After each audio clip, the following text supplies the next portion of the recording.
Welcome back to Network Associates Coliseum here in Oakland, California. We're set for the kickoff, but before we do, let's go down to the third member of our crew today. And we'll talk to him a little later on. That's Brian Weber, our sideline guy. But you know what, Dave? You got to like the excitement and the energy. Everybody's, we think, done talking about the post-John Gruden stuff and getting on to the football here in Oakland. Well, that was last year, and just like the Patriots game, this is a new season. You got Mike Holmgren on here. Bill Callahan's a new coach, starting off a new era for Al Davis and the Oakland Raiders. Oakland has won the toss. They'll get a chance to receive, and we'll get a look at this guy's team right off the bat. That's Oakland head coach Bill Callahan, first year as head coach at any level. Became the 13th head coach in Raider history in March with the departure of John Gruden. Has been here the last 4 years as the offensive coordinator and offensive line coach. And on the other side of the ball, you'll see Mike Holmgren in his fourth season with the Seahawks, looking to improve on a 9-7 record. Derek Combs is back deep along with Terry Kirby to receive the kick. Ryan Lindell will boot it away to get us underway here in the NFL season opener for the Seahawks. Lindell's a short one. It'll be taken at about the 4. That's Kirby. He's out across the 30, pushed out about the 35. A nice return. Lindell, the kicker, has to make the stop. Rich Gannon, 27 touchdowns last year, only 9 interceptions. Has done well against Seattle. 5 touchdown passes, 474 yards in one contest last year.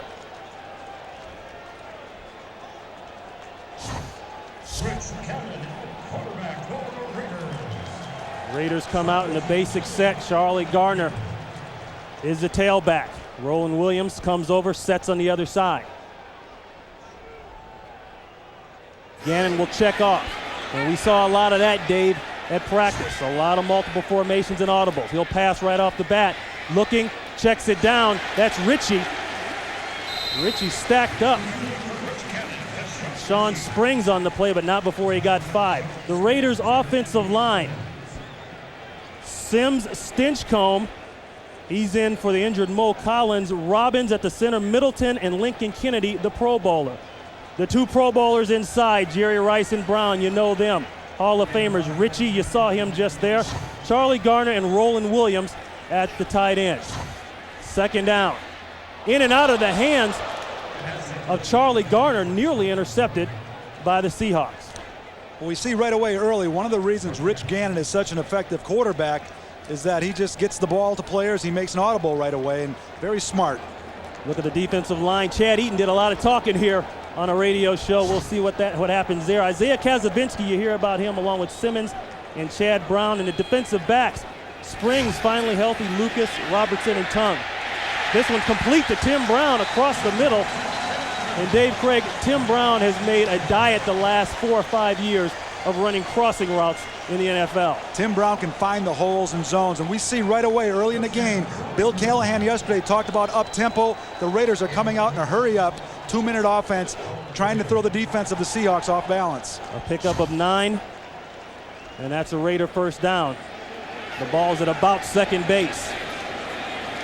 Gannon will pass again, looking on the outside, complete to Rice. Rice did the old stop hitch, and it's complete. Ken Lucas on the coverage.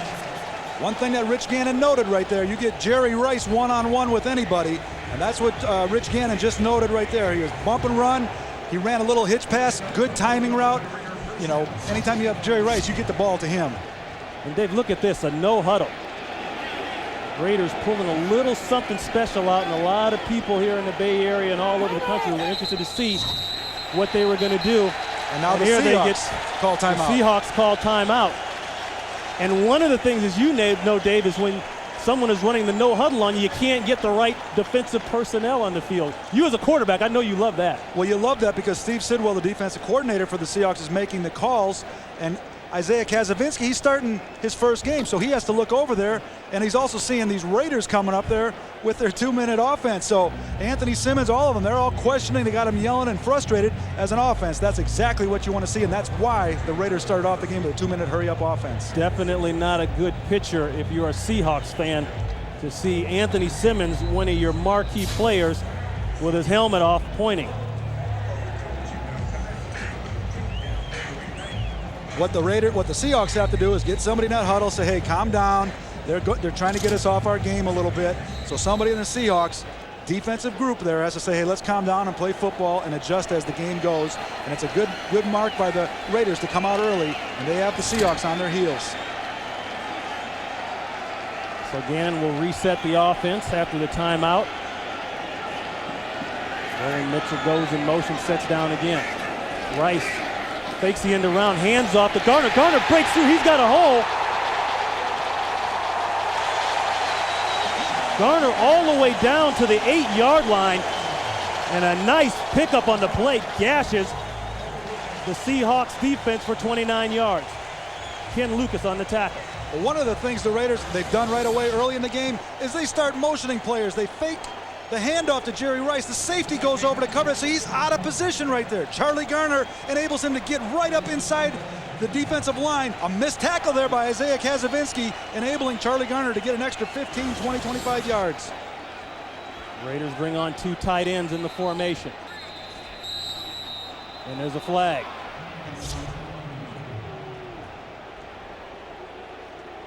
Our referee today, Larry Nimmers, will give us the call. False start offense, number 89. 5-yard penalty, still first down. Mondrell Fulcher, a backup tight end, comes in the game and jumps off early. So the Raiders will back up. Excuse me, Dave. Both teams use a lot of motion and formation, and we'll show more as the game progresses how it affects the safeties, and you have to honor a guy like Jerry Rice, even if you fake a handoff to him. Rice lined up on Sean Springs. That is a key matchup. The handoff again to Garner. The same reverse play with Rice. Nothing doing. Seahawks stack it up. Antonio Cochran gets the initial hit. A loss of 1. And Dave, this is the area of the field where the Raiders have talked about all year long, the red area. Doing more in the red area, being more efficient down here. It's an important area for every team. From a defensive standpoint, you don't want to give up field goals or touchdowns in here. And from a Raiders standpoint, you want to take advantage of this opportunity, especially on the opening drive. Raiders in their 2 tight end set again. Again in the pass on 2nd down, looking no place to go. Here comes the pressure. He's going to hoof it out across the 10 before he's pushed out of bounds by Brandon Mitchell. But he picked up a couple. 8 to be exact. It says in the Raiders playbook, it talks about Rich Gannon. He's mobile, precise, skilled. Right here he shows his mobility, and he shows his skill by getting as many yards as he can and gets out of bounds before Brandon Mitchell gets to him. Good play again. He did not see anything downfield, and that's why he's only thrown 9 interceptions last year. He's very, very smart with the football. A completion percentage of 65.8 can win you a lot of games in the NFL. 3rd and goal. Nobody in the backfield. Looking across the middle. Complete. That's Tim Brown. Touchdown, Raiders.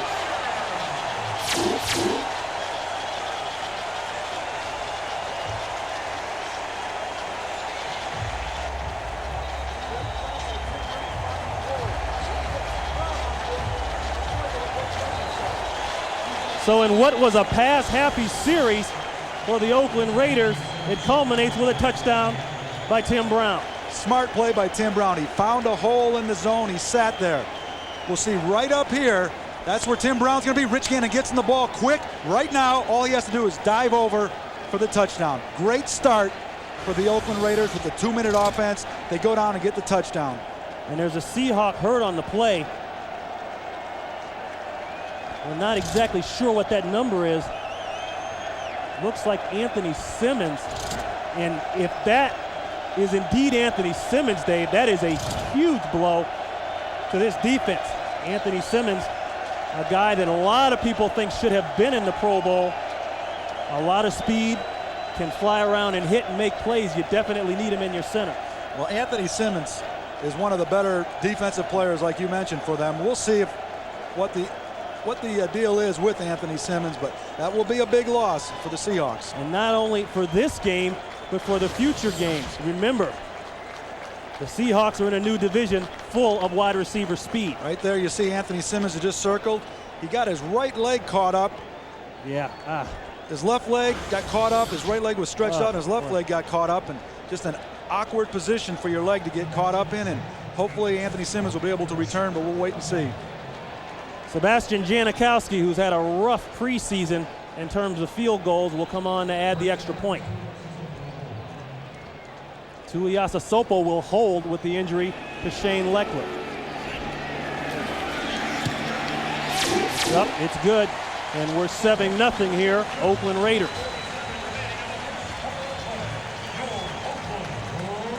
Four minutes, 13 seconds on the drive, capped off by that 8-yard touchdown pass from Gannon to Brown.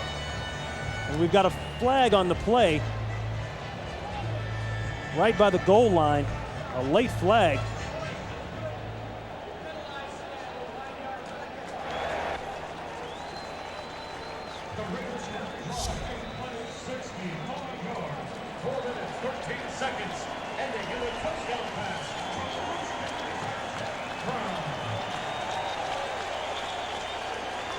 We'd like to welcome those of you watching the Philadelphia-Tennessee game. And that man on the stretcher there is Seattle linebacker Anthony Simmons, who injured a leg on the play. We're not sure exactly what it is. We'll get you updated on that when we know. But the Raiders came down in a 4-minute drive, which started off with a no huddle, and it ended in a Tim Brown touchdown catch.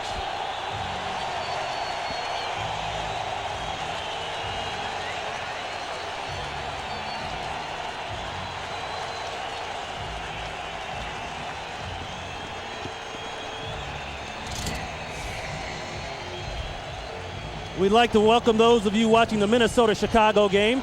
We're here in Oakland, 7-0 Raiders. The Raiders on a 4-minute drive, capped off by a touchdown pass of 8 yards from Gannon to Tim Brown. Set deep to receive the kick for the Seattle Seahawks. University of Oregon rookie Mo Morris, number 20. He'll be back the single deep man. Janikowski to pound it away. It's low, but it's deep. And it's about 3 yards in, and here comes Morris. Out across the 10. He's got a hole, a big hole, and there goes Maurice Morris.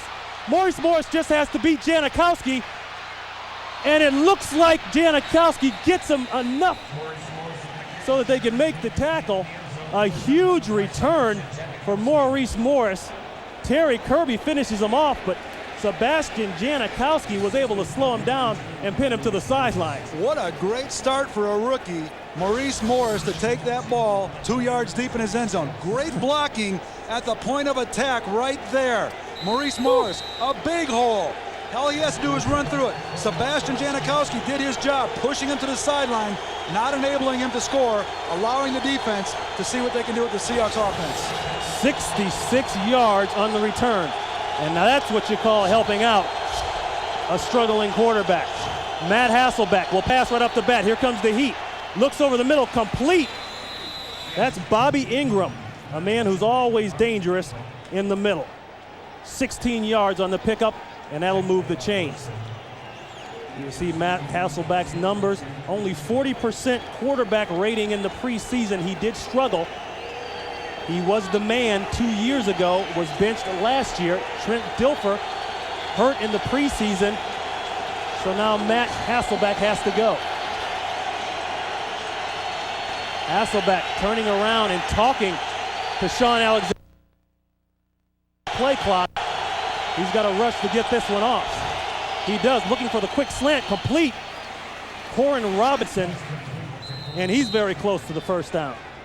Let's take a look at the offensive linemen for the Seahawks. Walter Jones is out with a contract squabble. Womack, Hutchinson, Toback, Gray, and Wunsch, who was just brought in training camp. The backs and receivers. Sean Alexander, a huge day. Max Strong, The fullback Jackson and Corn Robinson will be big at the wide receivers. The Tulamili will be at the tight end, and you'll also see Jeremy Stevens, the rookie from Washington, at the other tight end. I formation set. Play action pass. Hasselbeck rolls, nothing there, and he just turns inside and has to eat it. Napoleon Harris, the rookie linebacker, makes the stop. This defensive line, Perella and Adams just brought in free agency. Bryant, DeLawrence Grant will get the start. Napoleon Harris, the rookie inside. Romanowski from Denver, along with Barton at the other side. James Woodson, Charles Woodson at the corners. The future Hall of Famer Rod Woodson at the safety, and Derek Gibson getting his first seasonal start at the strong safety position. 2nd and 10, and there's movement on the left side. It looked like 77's Pork Chop Womack. Let's see if he was drawn off. False start offense, number 77, 5-yard penalty. Still 2nd down. And Dave, I'm not sure why they call him Pork Chop. I think it has something to do with an old wrestler back in his home state, but you can't do this. Well, there's Floyd right there. He's had a tough time trying to fill the shoes of Walter Jones, who may be one of the best offensive tackles in the NFL, but he's holding out right now. Floyd Womack has to be more technically correct and understand the snap count. Absolutely, especially down here in the crucial red area. 2nd down, Sean Alexander bounces it outside, nowhere to go, and the ball's out. Balls is on the ground, and it's recovered by the Seahawks. Jerry Wunsch, one of your Wisconsin buddies, who came in 2 weeks ago, falls on it. A gain of 4, even with the fumble. Well, they brought Jerry Wunsch in just because of the injuries to their offensive line. He was with Tampa Bay, and now he's coming in, and he's starting for the Seahawks at right tackle. Made a big fumble recovery right there. This will be 3rd down. Expect a shot in the end zone. Hasselbeck, the screen, Alexander, he's got a block, got another block inside, close to the goal line, but he's shut down early. Rod Woodson, the free agent from Baltimore, just signed this year, comes up and makes the hit, but not after a gain of 10. Decision time for Mike Holmgren. He's thinking about going for it. Not very often do you see a screen pass inside the 10-15 yard line, but executed very well. Great block right there by Chris Gray, enabling Sean Alexander to get as close as he can to the end zone. Do you like this decision by Mike Holmgren, Dave Craig? Yes, I do. It just shows his team that, hey, we're going for it. Now they're calling timeout. They're going to talk about it a little bit, but I like the decision. Well, we'll come back and see what happens. The Raiders up by 7. Is brought to you by Southwest Airlines, proud sponsor of the NFL and official airline of Super Bowl 37. Welcome back to Oakland. The Raiders up 7-0 here, but the Seattle Seahawks are on the goal line. And this, Dave Craig, as you said, is a big-time call by Mike Holmgren. 4th and inches.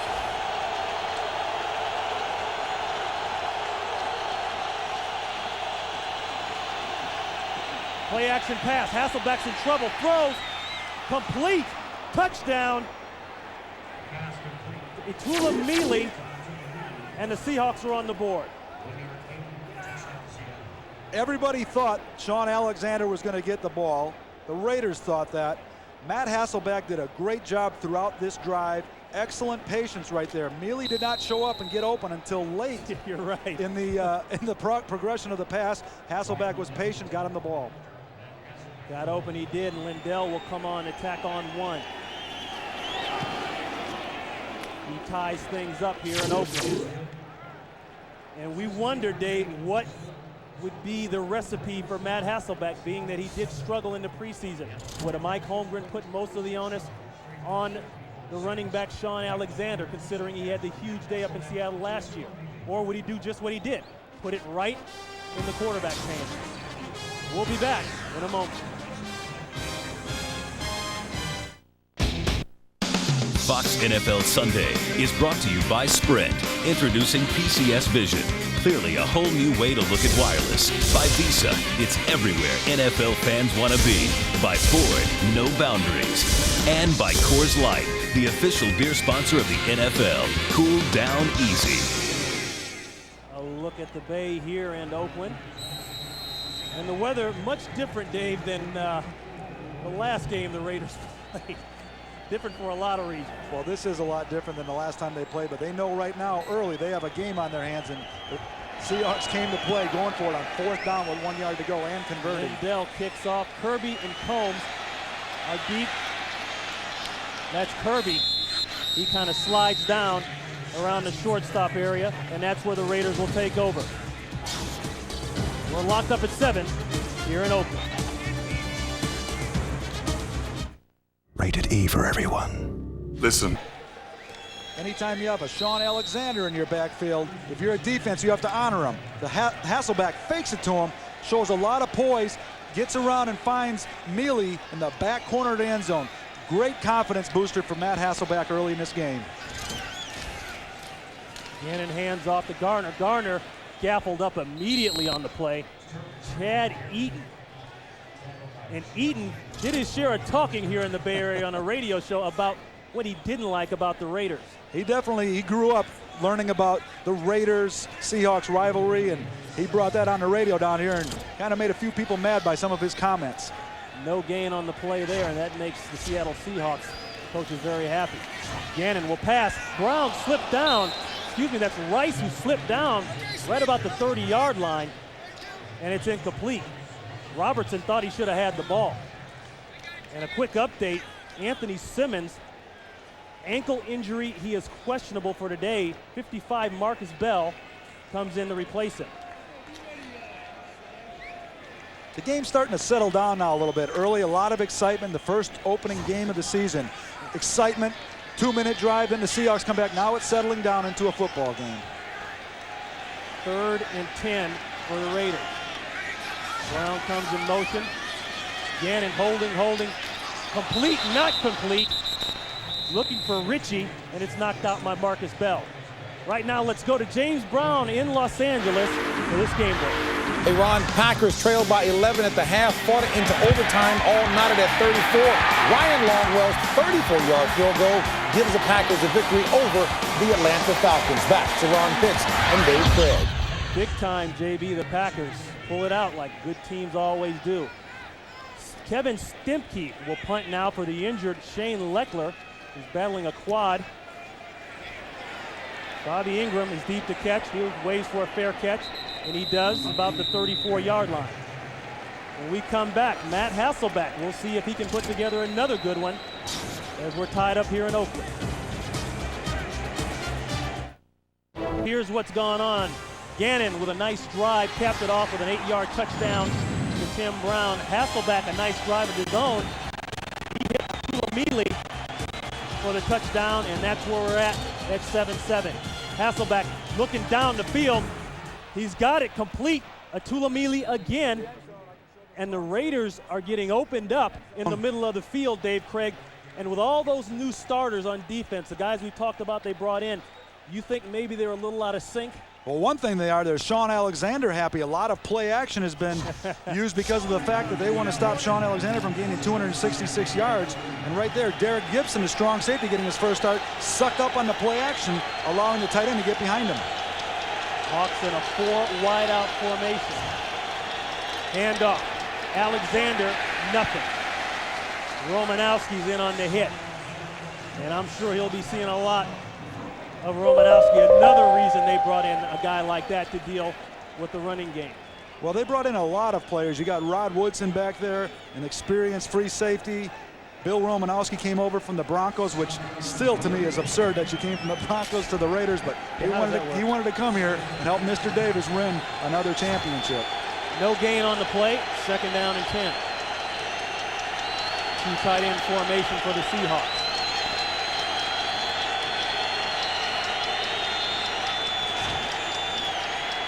Complete. Ball's out. That was Jeremy Stevens, a rookie. Now the question is, did he have possession? And the official is pointing that the Raiders have the ball, but the Raiders aren't acting like they have the ball. No, he's saying third down. Koren Robinson did a great job of hustling over to recover the fumble, very much like Michigan did against Washington in that game. But Koren Robinson did a good job of hustling. You can see Jeremy Stevens, he makes the catch right there. And then from over here, we're going to see Koren Robinson get on the ball first. Good hustle right there and good awareness by the second-year player, Koren Robinson. So they got 4 on the play, 3rd and 6. The quick hitch, looks outside again to Stevens. Stevens looks as though he had trouble with it, but he's brought down immediately by Romanowski. He got 3, but 3 won't be enough, and they'll have to punt. That's one of the things I was asking Mike Holmgren, are you going to play it close to the vest? And 3rd and 6, you'd like to throw the ball a little further than that. You got a smart guy, Bill Romanowski, like that. He did not let his man get free, stopped him short of the first down, forcing the Seahawks to punt. So 2 big plays by Bill Romanowski leads to the punt. Jeff Feagles, 15 years in the league, will punt to the rookie Philip Buchanan, who stands with his heels on the 10 and shouldn't back up. He won't. And that ball lands exactly where Feagles wants it, at about the 3-yard line. A 41-yard punt. We'll be back after this. Raiders owner, Mr. Al Davis, the owner since 1966. And you know, Dave, when Mr. Davis calls you on the phone, it can be a very interesting conversation, as Bill Romanowski knows. Well, Bill Romanowski, he definitely wanted to come to the Raiders, and we'll see what that conversation sounded like in a second. So Rich Gannon will take over deep in his own territory. Play action, looking down the field, in and out of the hands of Roland Williams. And let's lead to this Bill Romanowski reaction. I called Mr. Davis up on the phone. I got his secretary, and I said, left a message for Mr. Davis, and I just said, tell Mr. Davis that I want to help him win another Super Bowl. And she gave him the message, then she called me back on the phone. I didn't get the call, but she left a message that Mr. Davis thinks you'd look good in silver and black. In other words, come play for me. And here's a guy that's playing, that's Charlie Garner. He gets a swing pass and turns it into a big gainer. He'll pick up the first down. Pick up a 13. Charlie Garner's a consummate. He's very similar to a Marshall Faulk. He just runs a little swing route to the right. Rich Gannon's looking downfield. He knows he's in his end zone, so he wants to get rid of that ball quick. He sees Charlie Garner out there, turns a short pass into a long gain, a first down, and especially the important thing is getting it outside from their own end zone. Tyrone Wheatley checks in at the running back position for Garner. Gannon looking, flushing out of the pocket, in and out of the hands of Ritchie. And holding on to passes has not come easy for the Raiders. One of the things that's difficult about that is that ball comes through defensive and offensive linemen, and Rich Gannon sees him real clear, and then by the time John Ritchie sees it, you know, it's right on him. He should have caught the ball, no doubt about it, but you know, those are the tough things for running backs. If he's a fullback, he's a blocking back, but John can catch that ball and should have caught that one. It looks like the Raiders offense has shut down a little bit, or slowed down a little bit. They've gotten out of the no huddle. Maybe they should go back to it.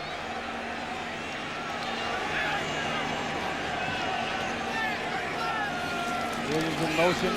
Gannon to pass again. Pressure inside the middle screen to Wheatley, and nothing close.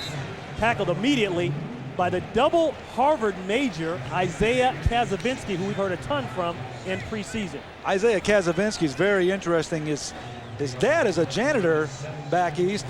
He's from Endicott, New York, and he got his degree, double degree, and he wasn't able to do it because he wanted to stay with Mike Holmgren at minicamp, yeah. And he went back there and had his dad walk down the aisle at Harvard as a janitor. That had to be very impressive. He has to be a proud dad of his son Isaiah. He said, my dad is a janitor all his life. I get a lot more out of it than I would.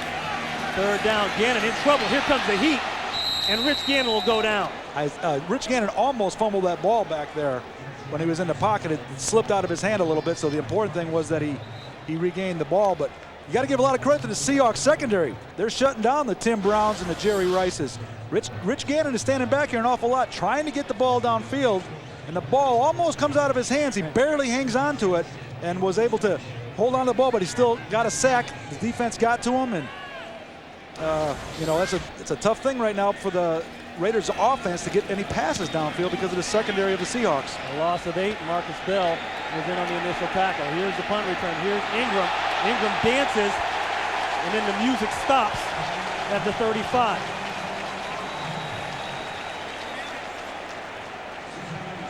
There's a flag down as Randy Jordan is in on the hit, and a Raider is also down. 56 yards on the punt. Zach Crockett is the player down. Zach Crockett, the backup fullback. Holding on the receiving team during the return, number 29. That's a 10-yard penalty from the end of the run. First down, Seattle. That's Curtis Fuller who got the flag. You can see right there it is. I mean, he's all over him. That's a penalty. When you know you're out in wide open space, Curtis Fuller can't do that type of thing. The referees, it makes it very easy on them. They would have the ball 10 yards up. In a game like this, when it's 7-7, field position is so important. So we're going to step away. We're knotted up here in Oakland. The Seahawks have answered. We'll be back. Welcome back. Let's take a look at what exactly happened to Zach Crockett.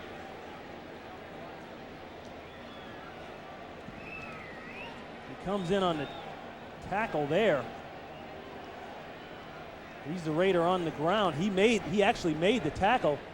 He had somebody come over the top of him. And Dave, as I just said, it's never good when they bring a stretcher out that soon. No, they noticed that something was wrong, and, you know, we just have to wait and see with everything. They want to take all the precautions necessary, and they want to be safe with them first. Zach Crockett is right over here to your left. Anytime you hit like that, it could be your head was down a little bit and got hit at an awkward angle, but we'll wait and see. And Zach Crockett has been the Raiders' touchdown specialist inside the red zone. 13 touchdowns inside the red zone in the last 2 years. Came to the Raiders in '99 as a free agent from Jacksonville.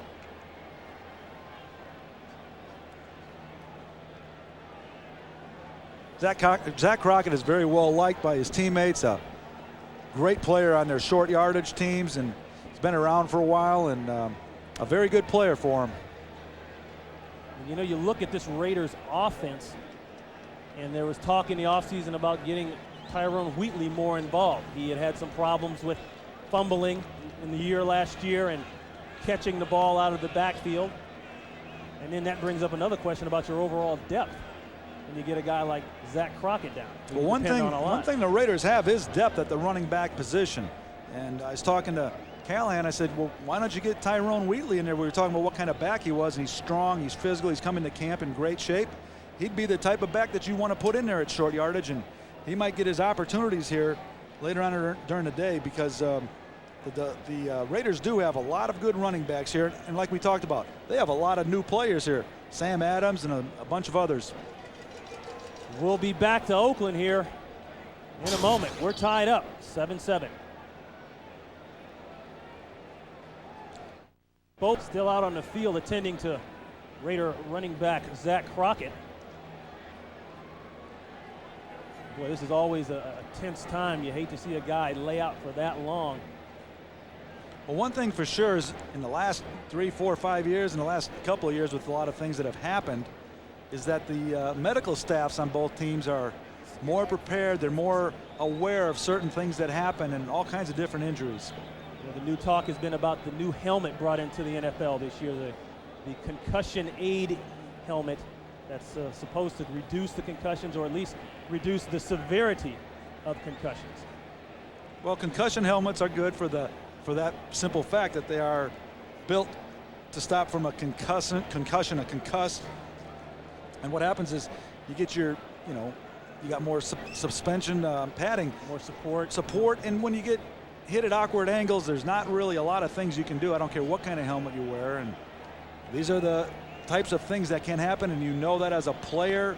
You don't discuss it, you don't talk about it too much, almost like race car drivers. You just don't talk about it. People aren't aware of that, and they wonder And why are these guys holding out for their money and all that? And it's very, it's a difficult sport. It's dangerous, but there's no doubt about that.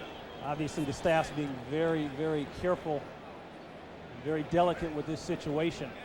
We don't want to speculate, and we won't speculate as to the injury to Crockett, but they are taking their time, and rightfully so, as to where and how they move him. The difficult thing too, this is you have family or friends watching, you know, from home or for back home, so they know that, or they should know, we should let them know that the medical staffs and the people here with the Raiders will get back in touch with them and let everybody know, you know, what the prognosis is and see what that is. Zach Crockett is up. They've got him on the stretcher. And now put him onto the cart. He gets a round of applause here from the Raider fans. And we'll try to get you an update as to his situation as soon as possible. And Dave, as a player, you know, whenever a guy went down like that, boy, it definitely made you think about other things outside of the game for those few minutes. Well, I'll tell you one situation. I was up in New York, and Dennis Byrd, I was on the field when that happened, and really? I stepped up into the pocket, and Dennis Byrd and another player, they rammed their heads together, and you know, you just step up in the pocket, you're doing your job, and two ends come around and they hit. So I've seen things like this, and it's and by waiting around like this, it's difficult on the players. It takes away from the flow of the game, but you really puts everything else in perspective. Is that, you know, you want to make sure you take care of whoever the injured player is, and in this situation, it's Zach Crockett. Well liked. He's been with the Raiders organization for a while. Has a lot of friends on both teams. They have a lot of respect for a player like Zach Crockett, and it's just one of those situations. It's very difficult to deal with. But the game, you know, it must go on, and you got to keep playing. But you got to admit, for those first few plays, you do take your steps a little softer, and it is a little different. Well, you have to make sure that you go hard, and yeah. And one of the things too, you go back to that New York game, and you know, you hate talking about strategy, but as a cornerback, you have to be ready, and in case they come out and throw a pass, and that's exactly what we did. We had Willie Davis, and you went right threw a after long pass. Yeah. Let's go down right now to our sideline reporter, Brian Weber. I'm following the card.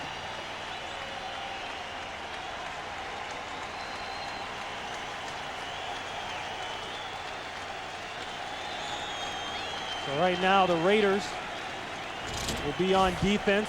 Matt Hasselbeck, who came out in the initial drive, Dave, and had a very, very good outing. Wasn't protected like we thought by Mike Holmgren.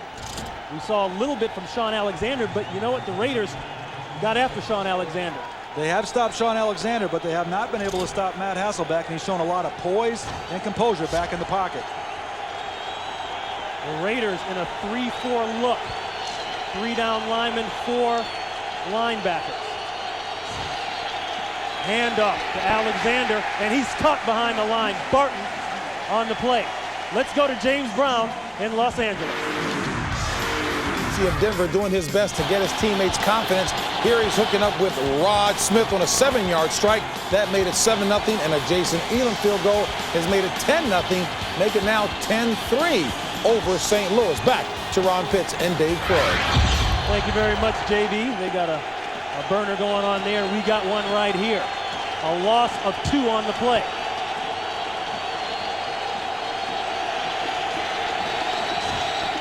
Hand off again, Alexander, and Alexander constantly stops his feet as soon as he gets the ball because of the Raider penetration, Dave Craig. And the good thing about the Raiders right now is they're switching up their defense. They went from a 4-3 early. Now they're in a 3-4 defense. It adds a lot of confusion. 1, 2, 3 down linemen.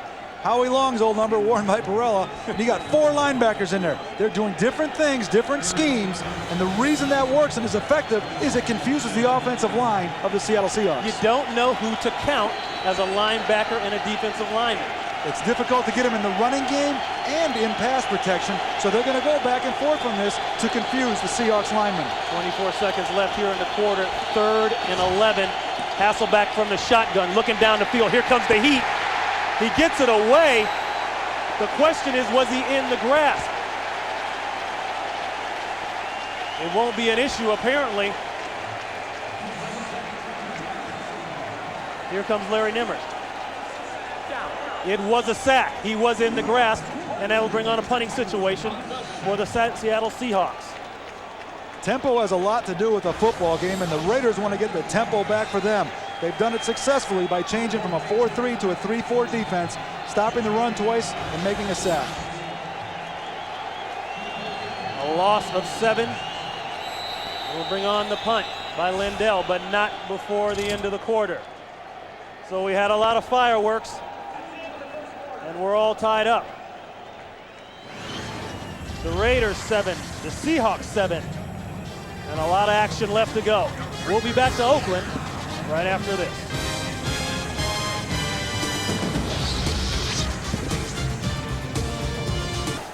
Welcome back to Oakland, 7-7. We're awaiting the punt by Jeff Feagles, back deep. Rookie returner, Philip Buchanan. And I was a little surprised, Dave, when Jeff Feagles told us they plan to punt away from a rookie.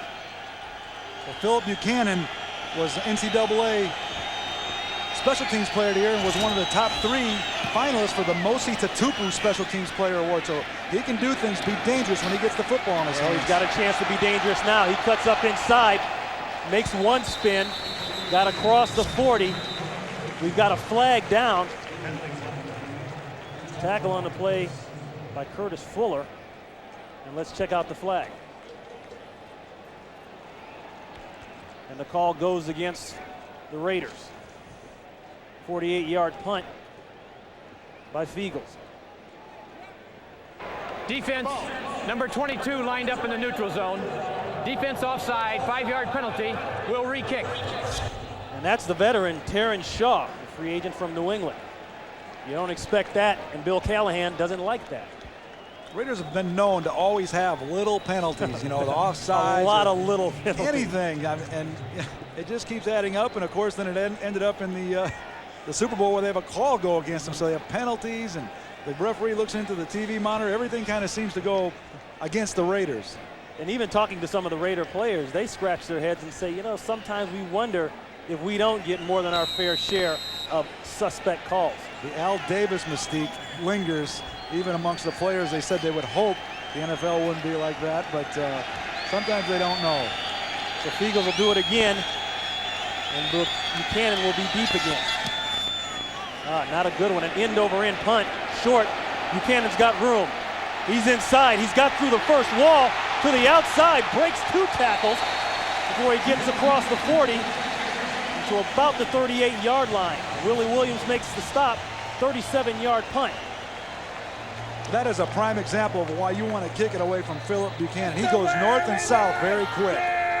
You know, I didn't believe Feagles when he said they'd punt away from him, and I didn't agree with it, but I'm starting to understand their point of view now. Well, I've seen Philip Buchanan in the preseason, and when he gets that ball in his hand, even at the University of Miami, he gets upfield quick. He's looking for the end zone. I mean, Bill Callahan said this kid is a gym rat. He loves to play sports. He just happened to pick football. When he gets that ball in his hands, he knows what to do with it. Lost his lid, but that's why you got to have a good haircut.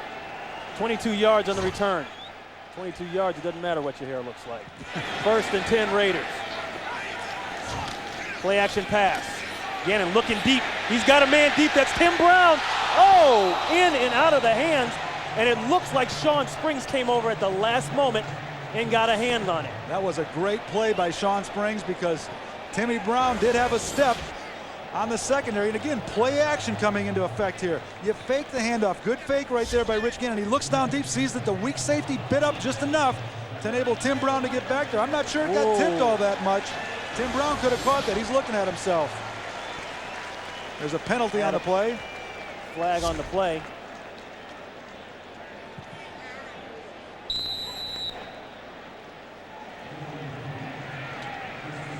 Tim Brown is very much known for catching touchdown passes against Seattle. He's got 14 against Seattle, which ties him for the most versus any other opponent other than Denver, maybe. So the call goes against the Seahawks. It will be 1st and 5, and there's Charlie Garner. Charlie Garner busts inside now.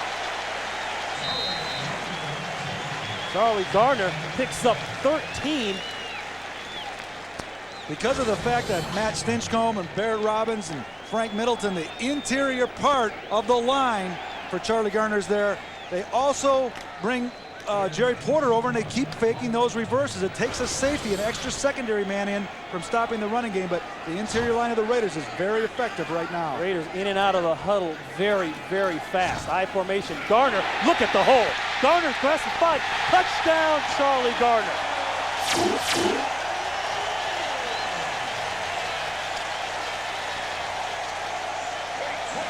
Up the gut for 20 yards in pay dirt for the Raiders. And Dave, you knew it was coming.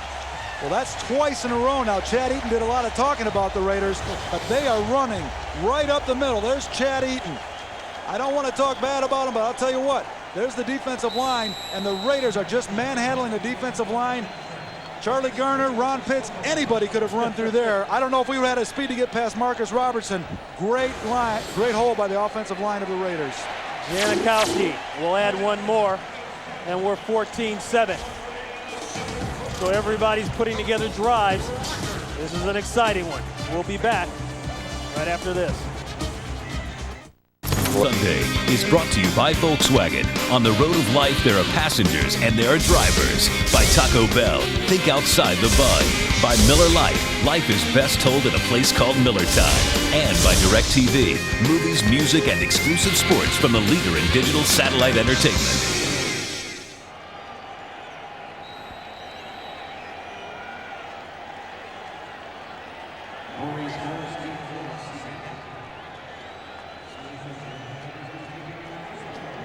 Raiders scoring drive, 2 plays, 38 yards, all set up after that Buchanan punt return.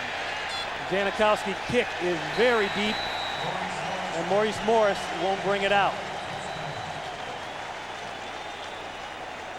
Well, let's go back to that Charlie Garner touchdown, Dave. Well, that was definitely, a huge one. It makes it easy on a quarterback when your interior line right there can blow out guys like Chad Eaton.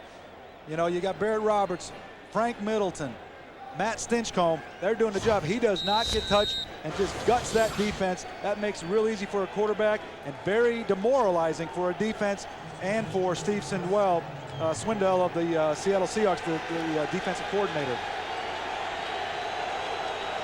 Raiders back in that 34 defense. 1st and 10. I hand off to Sean Alexander, who's got flags down, and Alexander has been getting hit a lot early.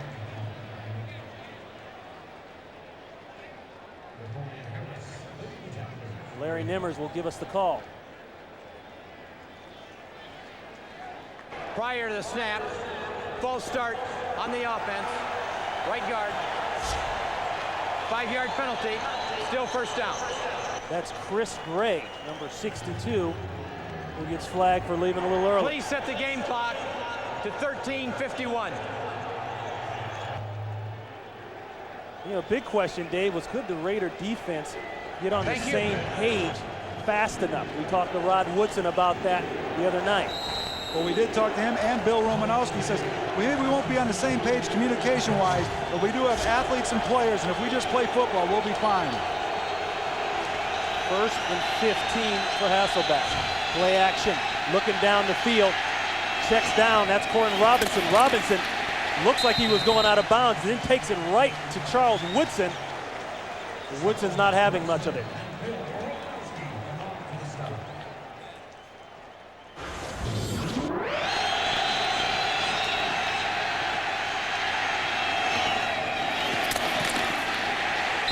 That's Woodson laying the wood to Corin Robinson, along with some help from Bill Romanowski, but that shows how physical it can be down there on the sidelines. Wood and a little plastic along with that, too.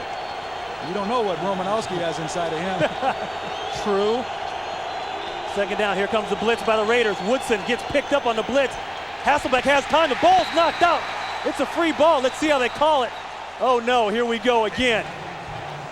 Tony Bryant comes around the corner, knocks it out, and I hate to say it, folks, but was the arm still in motion?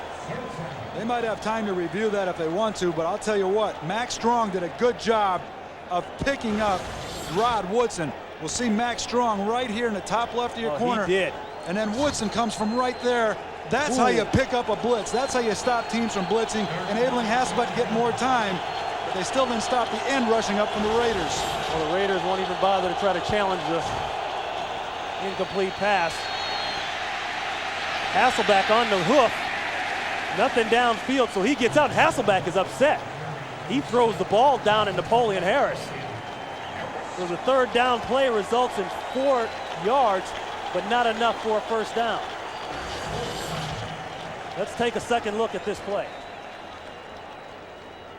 His arm was going forward. Matt Hasselbeck was making an attempt. You can see his arm following through. The official saw it all the way. He blew his whistle right away. That made it not reviewable. Good call by the official. Definitely his arm was going forward.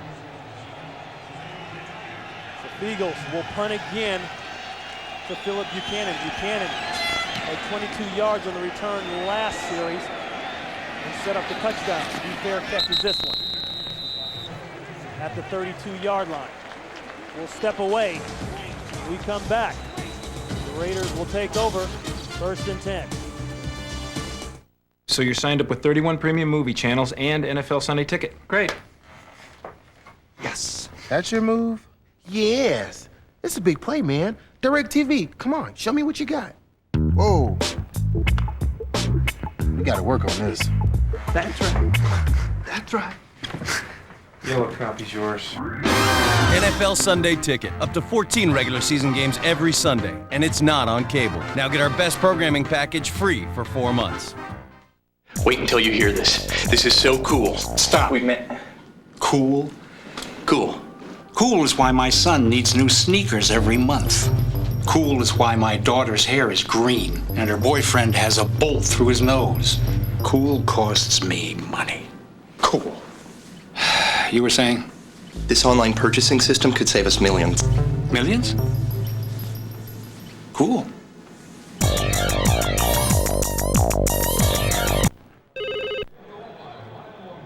Welcome back to Oakland.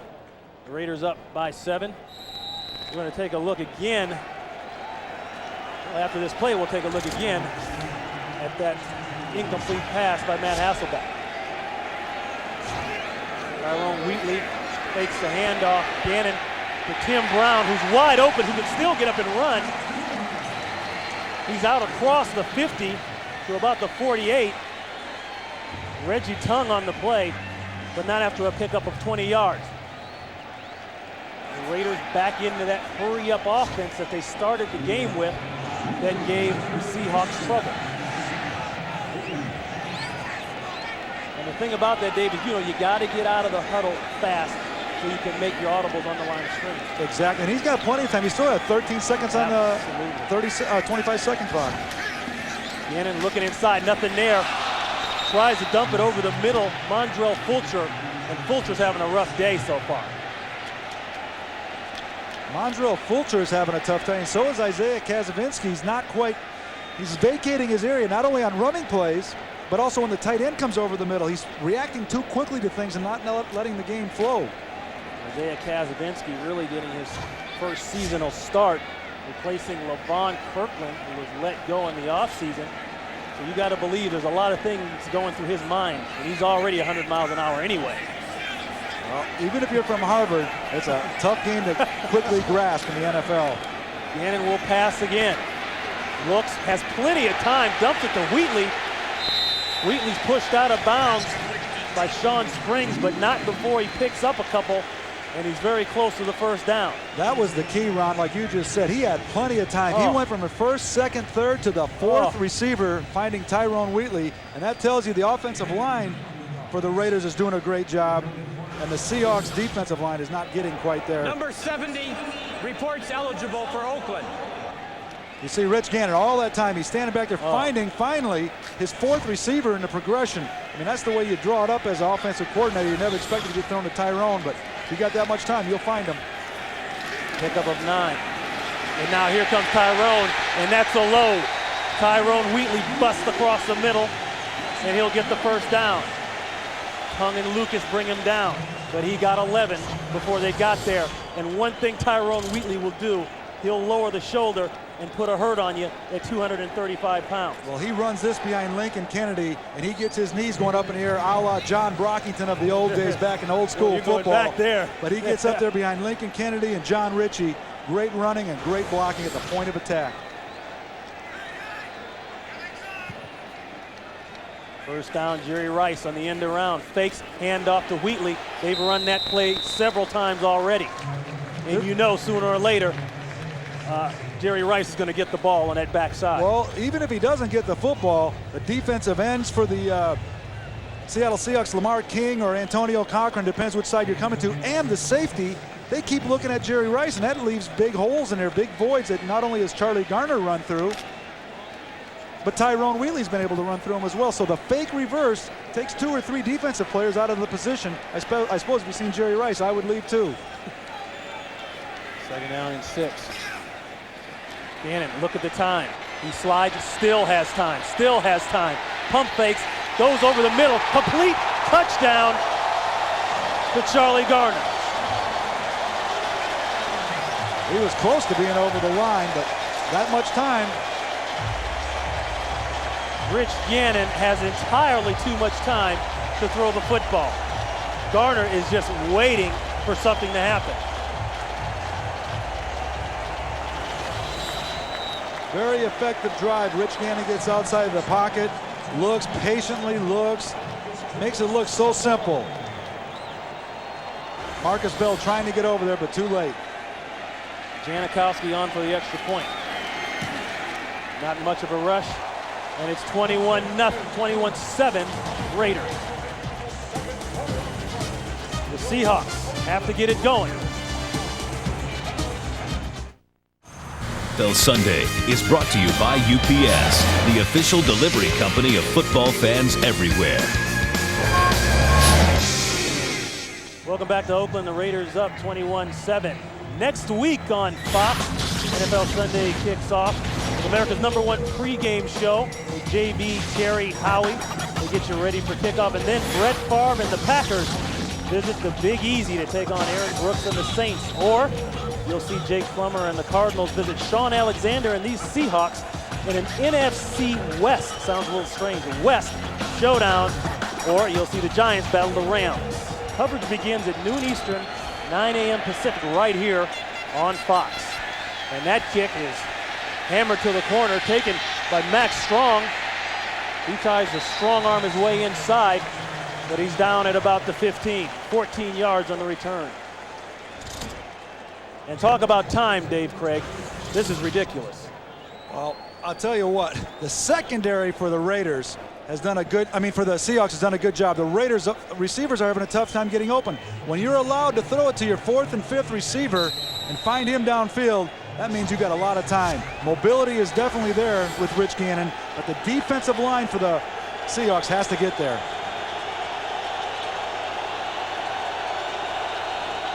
First and 10 Seahawks. Corin Robinson comes out of the backfield. Quick out to Darrell Jackson. He's got it.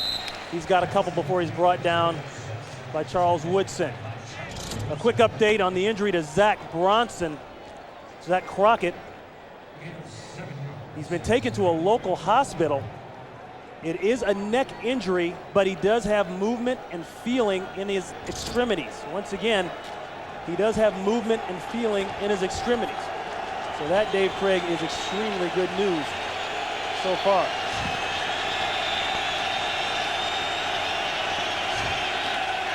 Hasselbeck looking to go deep on the outside, knocked away by Torrey James. He was looking for Corin Robinson. The ball was a little underthrown and inside. Well, Torrey James is right on him. Right, here we go. There they are. Torrey James is running stride for side with Corin Robinson. When Corin Robinson looks back, Torrey James looks back. Excellent technique by a cornerback right there. He gets his head turned around. No doubt about a pass interference call or anything like that. Great play by Torrey James. I still think, Dave, that ball's got to be up over the outside shoulder of Corin Robinson to give him a better chance.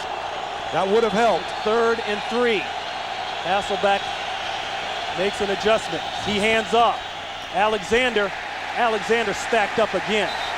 And he is literally going into the big guys, the guys that the Raiders brought in to do just that, Perella and Sam Adams, and stop the run. Well, we talked about the big guys, and I'll tell you what, Perella, right here, all of these big fellas. I wish I could draw a bigger circle for them, but they are doing the job up front. Perella gets around his guys.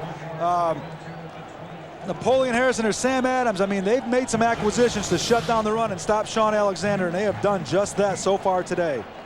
Well, Feagles will punt again to Philip Buchanan, and Buchanan has pretty decent returns on the last 2 outings.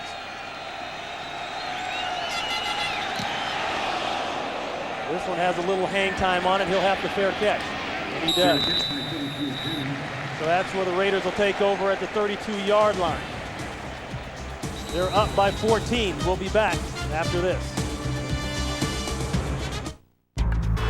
Oakland Raiders up 21-7. Tyrone Wheatley, Charlie Gardner are the running backs today for the Raiders, but I tell you, one of the scariest running backs of all time was Bo Jackson, and we'll talk a little bit more about him after this play. I know Dave Craig. I've met his thigh up close and personal a couple times. I got to see it run by me. Complete to Tim Brown out near the 42-yard line. And speaking of Bo Jackson, here he is, November 30th, 1987. You remember the Monday night game. You remember what he did to Boz. And this is what he did to the guys in the secondary that could run. He ran faster than me coming out for introductions than I ran. I was standing right over there, and I could just feel that whoosh of Bo Jackson flying by me. And good thing there was a tunnel open there because he kept going through that as well.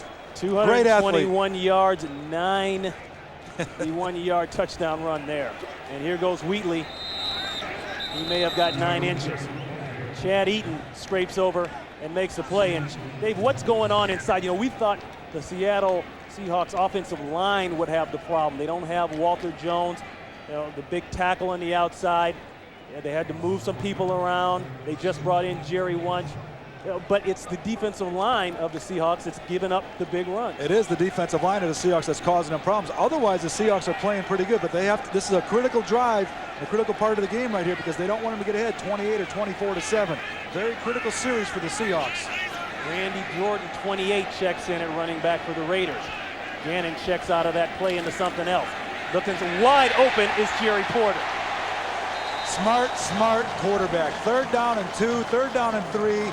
He had one play called, audible to another play. You have to have a lot of confidence, not only in your receivers, but in yourself to be able to make that call.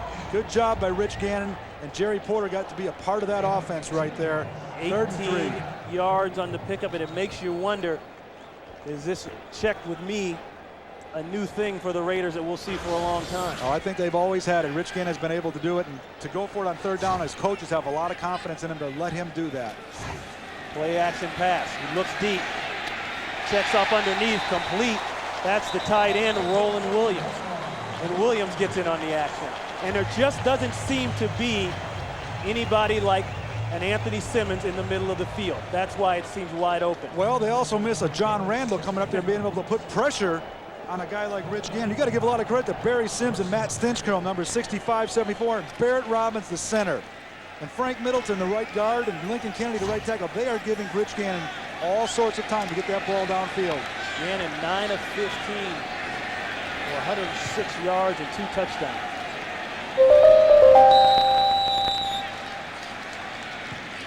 Timeout, Oakland.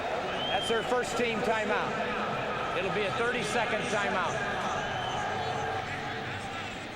You know, a game has its ebbs and flows. Early, there was a lot of energy. It's the opening game, and boom, the Raiders go down with their 2-minute offense. And then the Seahawks come back and have an exciting 4th and 1, and they score.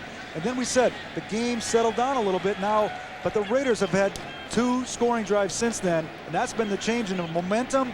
And the whole momentum of the game is demoralizing for the Seahawks, and the Raiders are fired up and playing with a lot of confidence, and they're in a rhythm.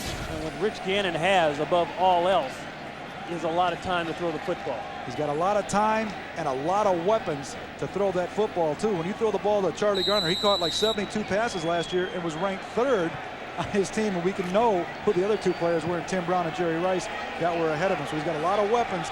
If that offensive line gives him time, he can do the job. Wheatley's in the backfield with Ritchie. Gannon flips this out to Wheatley.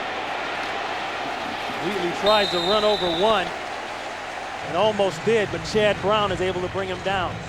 He'll pick up 6. And that's another thing I'm noticing. It doesn't seem like much, but the gains are getting 5, 6, 8, then they'll hit a big one. They're chewing up the clock and the field on the Seahawks. Well, Tyrone Wheatley has come in great shape. He knows Charlie Garner's there. He's worked on catching the ball. He's a little bit lighter. Great athlete. He made 4 yards after Chad Brown made contact with him, so that's good to see as a quarterback. Good job by Tyrone Wheatley. Raiders now approaching that red zone. Hand off inside again to Wheatley. And it'll be about another 4 yards and enough for a first down. And it's the same play, the end around, handoff inside. Here's Jerry Rice. When he comes in motion, he will take a defensive end or a linebacker will go out to look at him. A cornerback will go over there and a safety. You're taking 3 guys out of 11 players on your defense just to follow Jerry Rice. That leaves you only with 8 players. That's why that play is so successful, and that's why they keep doing it. The secondary of the Seahawks is following Jerry Rice, a defensive end or a linebacker. It just makes it difficult for the Seahawks defense. And one of the things that Steve Sidwell, the defensive coordinator for the Seahawks, told us as the Raiders pick up that first down was that we have to get Rich Gannon dirty. We got to get him on the ground, and they've been able to do everything but that. Well, Mike Holmgren's got to be standing over there going, what can we do? Rich Gannon's good enough when he gets a little bit of pressure on him, but if he doesn't get any pressure on him, the time of possession's going up, the yards are going up, you're not getting the football, and they hold the football for a whole first half like this. Makes it very difficult. You can see the discrepancy in the yards. That's major. This is Wheatley. Chad Eaton ropes him up. And you have to wonder, Dave, what will this year be like for the Seahawks coming into this new division? You know, they won't see the teams they've seen in the past, the San Diegos and the Raiders on a 2-time-a-year deal. They'll see the 49ers and they'll see the Rams and the Cardinals. That will be a lot different for them, but right now they're used to seeing the Raiders, and they do not want to see the Raiders early in this first half trying to go ahead by 3 touchdowns. Gannon will pass. Here comes the pressure, and he'll nearly go down. He got it away. That's Brandon Mitchell. And Larry Nimmers came on and said he was out of the pocket. So as long as he gets that ball to or near the line of scrimmage or beyond, he won't be an intentional grounding call. With great penetration by Mitchell. One of the first times they were able to get some pressure on him, Matt Stinchcomb let him get inside, and Brandon Mitchell was able to get after Rich Gannon and make a move. A good play, though, by Rich Gannon to save about 12, 14 yards and averting the sack. Look at the current drive by the Raiders. The 9th play of the drive, and here's a handoff. Jordan, is he in? Touchdown, Raiders. And they've got a flag down, and it looked like the Seattle defense was just kind of watching. Defense, number 91 lined up in the neutral zone. That penalty is declined. Touchdown. Maybe they should have been watching. 12 yards on the touchdown run by Randy Jordan. That was the classic Lombardi sweep right there. They got everybody around, down, and around. It was a great sweep, well executed. I mean, you didn't even see any white shirts in the frame. It's almost like the Seahawks thought the play had been blown dead or something. Well, they've been playing like that up front with their defensive line and linebackers. They've been being manhandled by the front 4 or 5 of the Oakland Raiders. Janikowski will come on to add one more. He does. 28-7 Raiders. That scoring drive, 9 plays, 67 yards, and they did it in 4 minutes, and we've got a flag down.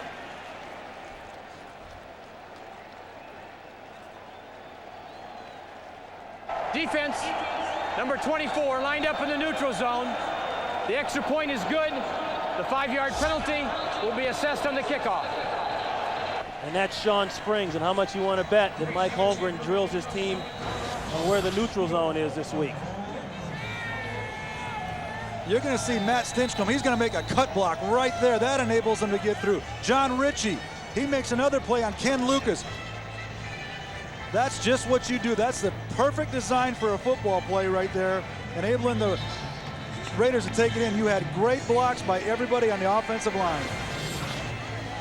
And when Jordan made that turn, made that cut, the white shirts just disappeared.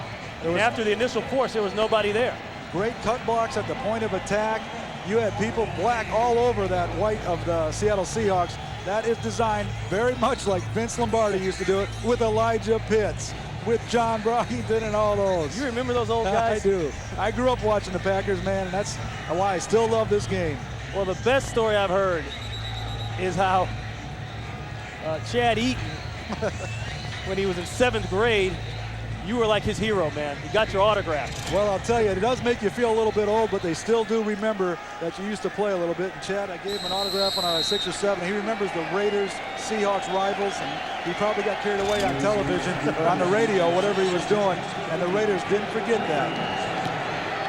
Janikowski boots it away. This will go deep into the end zone, almost into the bay. Seahawks will take over on the 20. Well, there's some new rules in the league, and one of them is the pylon. It is now inbounds and in the end zone. He's in there. Where is the ball? And the question is, does he still have possession when he breaks the plane of that end zone?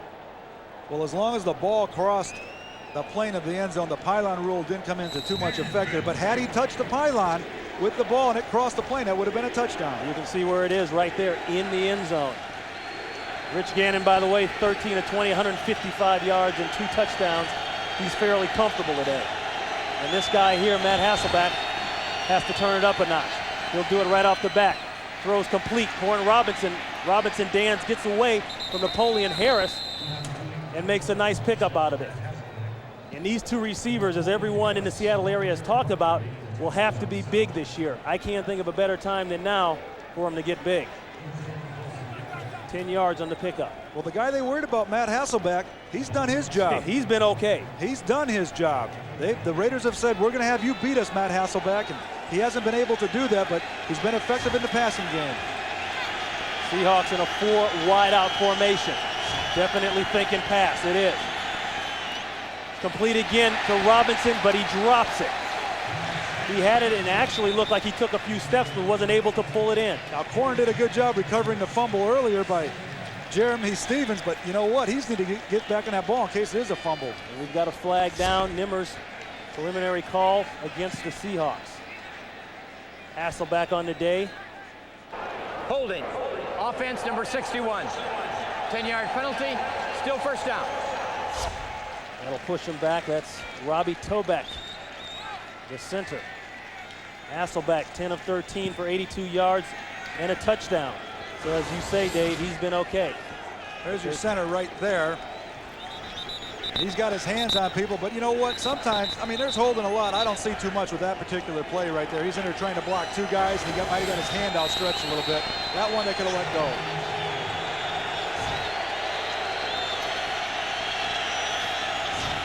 Three wide stay on the field for the Seahawks. The handoff to Alexander, looking outside. This is not where he likes to run, and it's evident. Pushed out of bounds by Torrey James. He did mention that talking to us last night. You asked him, he said, where do you like to run? And he came with a quick response. I like to run inside the tackles. I do not like to run sideways, and that's what the Raiders have done. They have not allowed him to run inside the tackles, and when they make him run sideways, they get to the out of bounds. He has nowhere to go. Clearly a different runner when he's not in that I formation and not running inside like you say, Dave Craig. Well, that helps when you have Perella, guys like Sam Adams in there, Rod Coleman. Exactly. 2nd and long. Jackson goes in motion. Quick out to Jackson. Caught but hit immediately and knocked down by Charles Woodson. And Charles Woodson claims to finally be 100% healthy. And at 200 pounds, he is definitely one of the premier corners in the NFL. A pickup of only 3. That's a 2-minute warning. We'll be back right after this. Having everything their way, and Rich Gannon has plenty of time.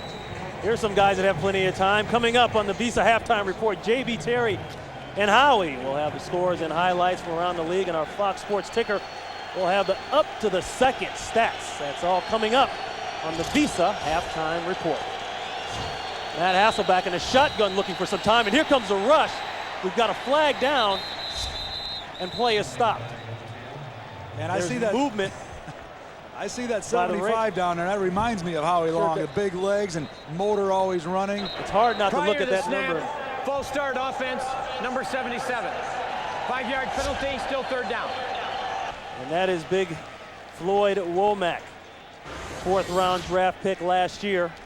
Struggles. Floyd Womack up on the top left of your screen. Just leaning back a little bit too fast, and he can't stop that weight from going forward. And the referee's got him for that. It's 5 more yards. It's a very crucial down again for the Seahawks because they have to try to get the ball to a first down. If they don't, the Raiders get the ball back with 2 timeouts and Rich Gannon at the helm. 3rd and 19. I'm not sure what a helm is, but that's Rich Gannon is under the center. It sounded good. It sounded important.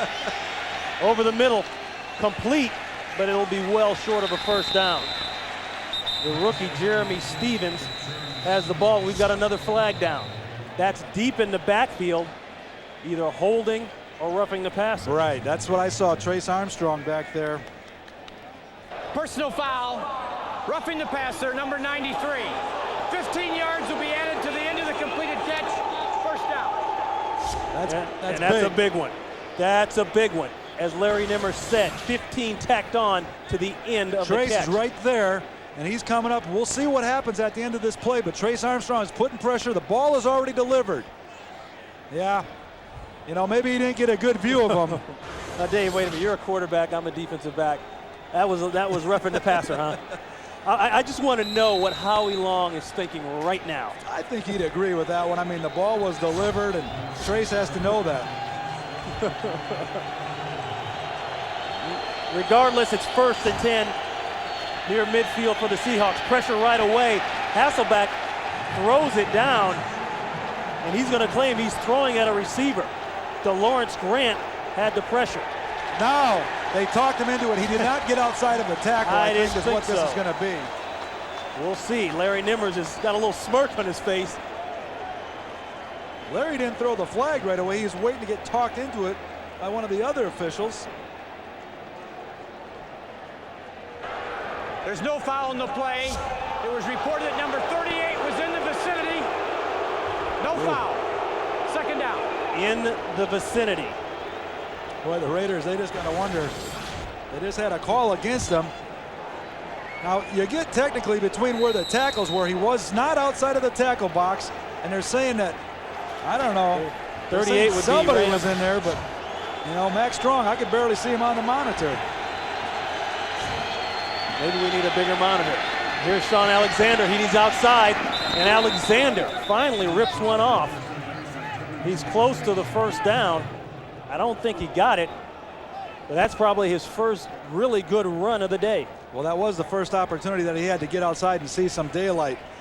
The focus from the Raiders when we talked to him on Friday afternoon and again on Saturday was we do not want to have a repeat performance. They were embarrassed by Sean Alexander up in Seattle. When a guy gains 266 yards against you and you get to face him again, you want to shut him down. They were not only embarrassed, they were flat out mad about that whole thing.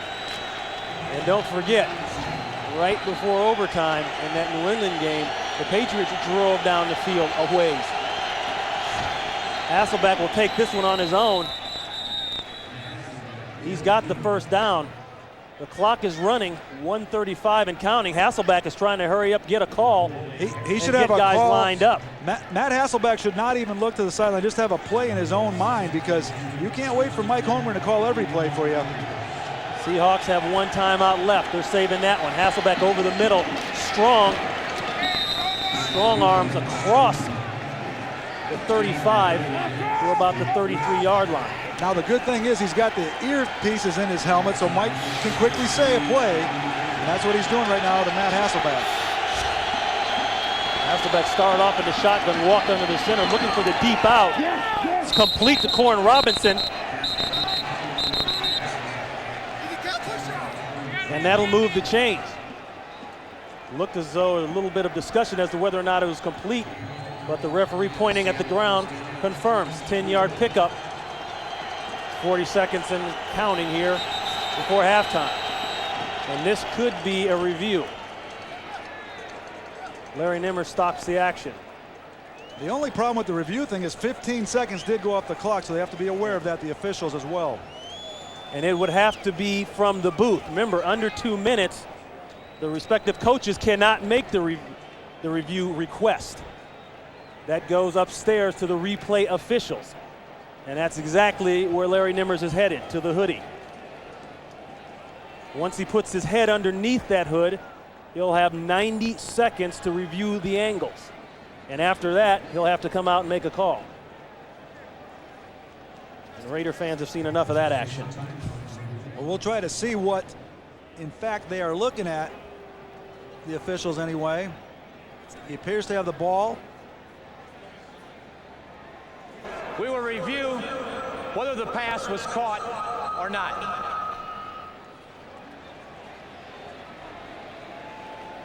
Well, to me, Dave, it looks like a catch. Yeah, there has to be conclusive evidence that he didn't catch it. They have to show that. Torrey James does a good job. He just went in and poked the ball out, but by touching him, he automatically put him down. He was a downed receiver. And one of the new points of emphasis this year, along with the other rule changes that we've talked about, is that a diving player on the ground catches the ball, even when he rolls over, he still has to demonstrate that he had possession on the rollover. He wasn't able to do that because Torrey James actually knocked it out. But football is getting so technical now, we have to stop the game and see what exactly happened. Dave, you've been in the league, you played in the league for 19 years, 12 years with the Seattle Seahawks. What were your thoughts on instant replay? I mean, they were tinkering with it for a while way back when, and then they went back and forth on it, but good, bad, what do you think? Well, I think it's good that they get the call correct. The rules, the interpretation of the rules and the rules themselves sometimes have to be adjusted, you know, like the tuck rule.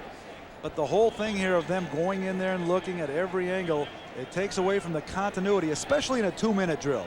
You're on offense and you got this drive going. And like right here. Right now you got to stop. Now, it does give you an advantage because you only have one timeout. You can regroup and the defense can get rested. Right. That's true. That's fine. But part of the game, especially when there's less than 2 minutes, is to keep play going. That's what you practice in practice, is the 2-minute drill. Both teams have fun doing it. And now this just stops the whole. It's like stopping a play in the middle and saying, if you go to a theater or something like that or a movie, they say, we're going to stop this for a little bit and see if this is okay. So it takes away from the continuity. That's the part I don't like. If they could do it quicker, it's fine. Well, both Matt Hasselbeck and Rich Gannon have done their share in terms of throwing the ball so far today. And they've done a very good job of spreading the wealth. Each has thrown to 7 different wide receivers. After reviewing the play, the Seattle receiver caught the ball, cradled it in his stomach, and then was touched down by contact. Then the ball came out, so it is a catch. The play will stand as called on the field. First down, Seattle. So Larry Nimmers clears all that up. Took a little time off the game to do that, but we've got it straight. So the Seahawks have a first down at the 24-yard line. And we've got another flag, and play is stopped again. Alex Bannister, the receiver down at the bottom, jumped before the ball was snapped.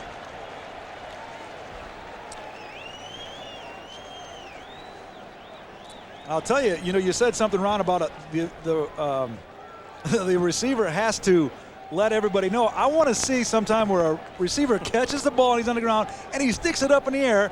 Right. And then a guy like Torrey James, without touching him, takes the ball and goes the other way. Can knock it away, exactly. And goes for a touchdown.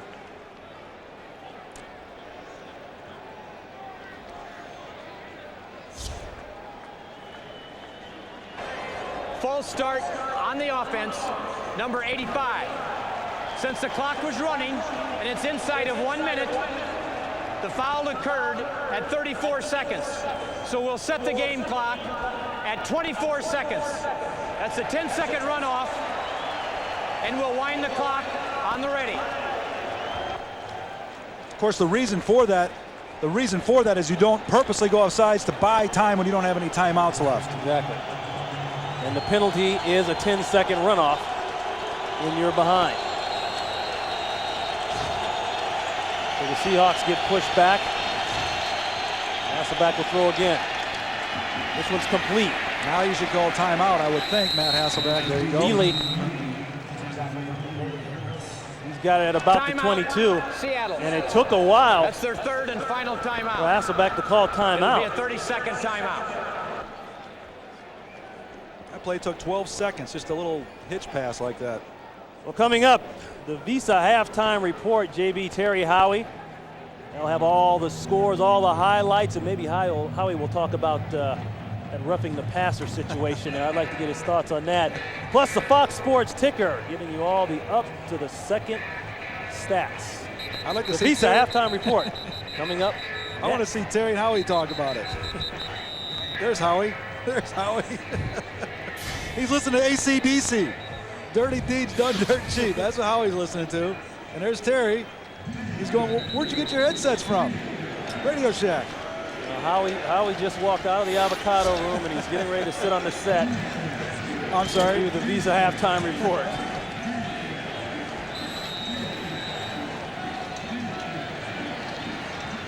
And the black hole is no less ruthless in 2002. Otis Sistrunk with hair and a silver shiny head.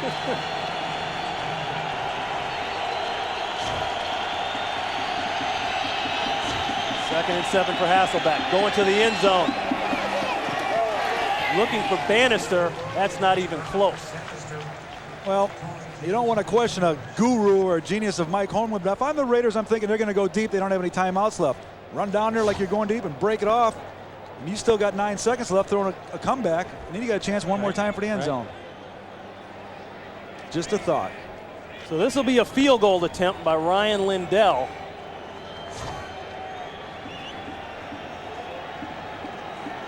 Lindell is at his 39-yard line. That's where he'll kick. He's at his 29. It'll be a 39-yard field goal attempt. Timeout, Oakland. And the Raiders put a little ice on it. That's their second team timeout. It'll be a 30-second timeout. And I thought it was funny what Jeff Fiegel said about Ryan Lindell last night. Lindell has a lot of things going on in his head concerning kicking. Sometimes he asks himself, you know, I really think I'm left-footed when he gets off a bad kick. I've never heard a kicker say anything like that. And then the other one, Jeff Fiegels told us Jeff Fiegels and Sean Landette have been around a long time as punters, but there are quirky kickers and punters in this league. And he also said that Ryan Lindell will sometimes say, gosh, my feet are too big and they don't get down quick enough for me to plant. So they are quirky. But last year, Ryan Lindell had a big game for the Seahawks against Cleveland. He kicked 3 out of 4 from 49, 23, and 52 for a game winner. So he's been in pressure situations as well. Last year, Lindell was 4 of 5 from this distance.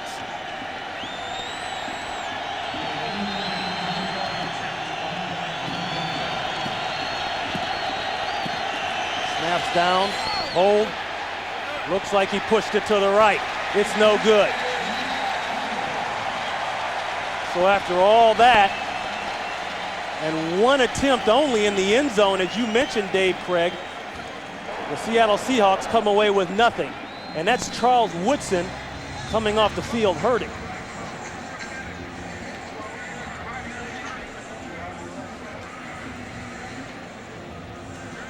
So Mike Holmgren shaking his head a little bit, wondering what he's got to do to get some offense going.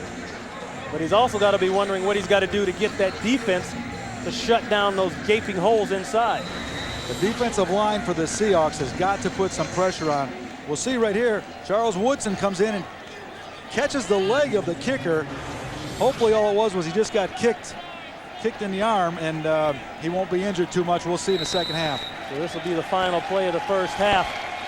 They'll take it in with those numbers. The Raiders 28 and the Seahawks 7. That's the end of the first half. Fox NFL Sunday will continue from Oakland after these messages and a word from our local Fox station.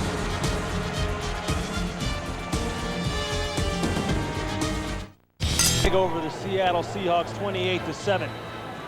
And let's take a look at some of the action here in the first quarter. We got Rich Gannon drop back, and again, finding Tim Brown. Two veterans, knowing where each other is. The defensive line has got to come to play here in the second half. So Sebastian Janikowski will kick this one away. Rookie Maurice Morris, the second-round pick, the 54th player taken overall by the Seahawks this year out of the University of Oregon. We'll start things off for us here in the second half. One player, a rookie who played defensive end last year for Northwestern, Napoleon Harris, has done a good job. He's surrounded by a lot of veterans, which makes it a little bit easier for him. And we'll keep an eye on him in the second half. This is taken by Max Strong. It looked like he was going to do the old pitch back, but then Max kind of got some stars in his eyes and said, I'll take it up the middle. He gets the ball out past the 30, and that's where the Seahawks will take over. So Matt Hasselbeck, who has really played much better than a lot of people thought, considering the way preseason went. If you look at his numbers there, will try to get some points on the board for his team. The one question mark for the Seahawks turns out to be their big exclamation point. He's done a great job so far in the first half, Matt Hasselbeck. Raiders lined up, start with that 3-4 defense that we talked about in the first half. Hasselbeck will start with the pass. He's in trouble already. He'll go down. The one difference you can tell between Rich Gannon and Matt Hasselbeck is that Rich Gannon would be able to get out of that type of little congestion back in the backfield. Matt Hasselbeck doesn't have the quickness to get away from him. Tony Bryan on the sack. Matt's dropping back and trying to find people. And now here's the type of elusiveness that a Rich Gannon has. Matt Hasselbeck runs into Floyd Womack, and it makes it look like it was Floyd's fault, but Matt has to be able to elude the defensive rush a little bit better. A loss of 5. And Walter Jones, where are you? Hasselbeck looking inside, looking for Corinne Robinson. And the coverage is all there. Torrey James is in his pocket, his hip pocket. He was, but that's a pass that Matt could have gotten down a little bit lower. And it's a slant pattern. You just throw it down a little bit low, give your receiver an opportunity. When you throw a slant up high up in the air, that's no good. It allows the defensive back to come over the top. You throw it low, he can slide, make that sliding catch. Seahawks 1 for 7 on third down conversions today. You want timeout? And we're looking at a 3rd and long. John Perella for the Raiders called timeout. Prior to the ball being snapped, Oakland called a timeout. That's their first team timeout.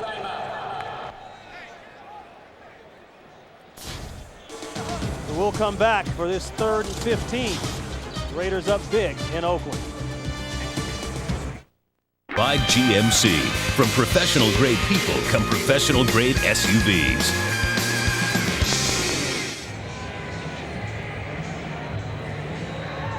Welcome back to Oakland. The sombreros are out, the sunglasses are out, and even the Raider faithful, they've kind of turned it down a few notches. They feel they're that much in control. 3rd and forever for the Seahawks. Pressure immediately, and Hasselbeck takes a shot from linebacker Eric Barton. My goodness, you talk about a mix-up in the protection scheme, Dave Craig. Well, they brought 3 players from the Seahawks side. One was free, and that's Eric Barton right there. When you get a free shot on him, you should always protect from the inside out as an offensive lineman. You do not want a linebacker coming at your quarterback free. So there was some schematic problems there and some physical problems. One is you didn't block him, and 2, you didn't know who to block.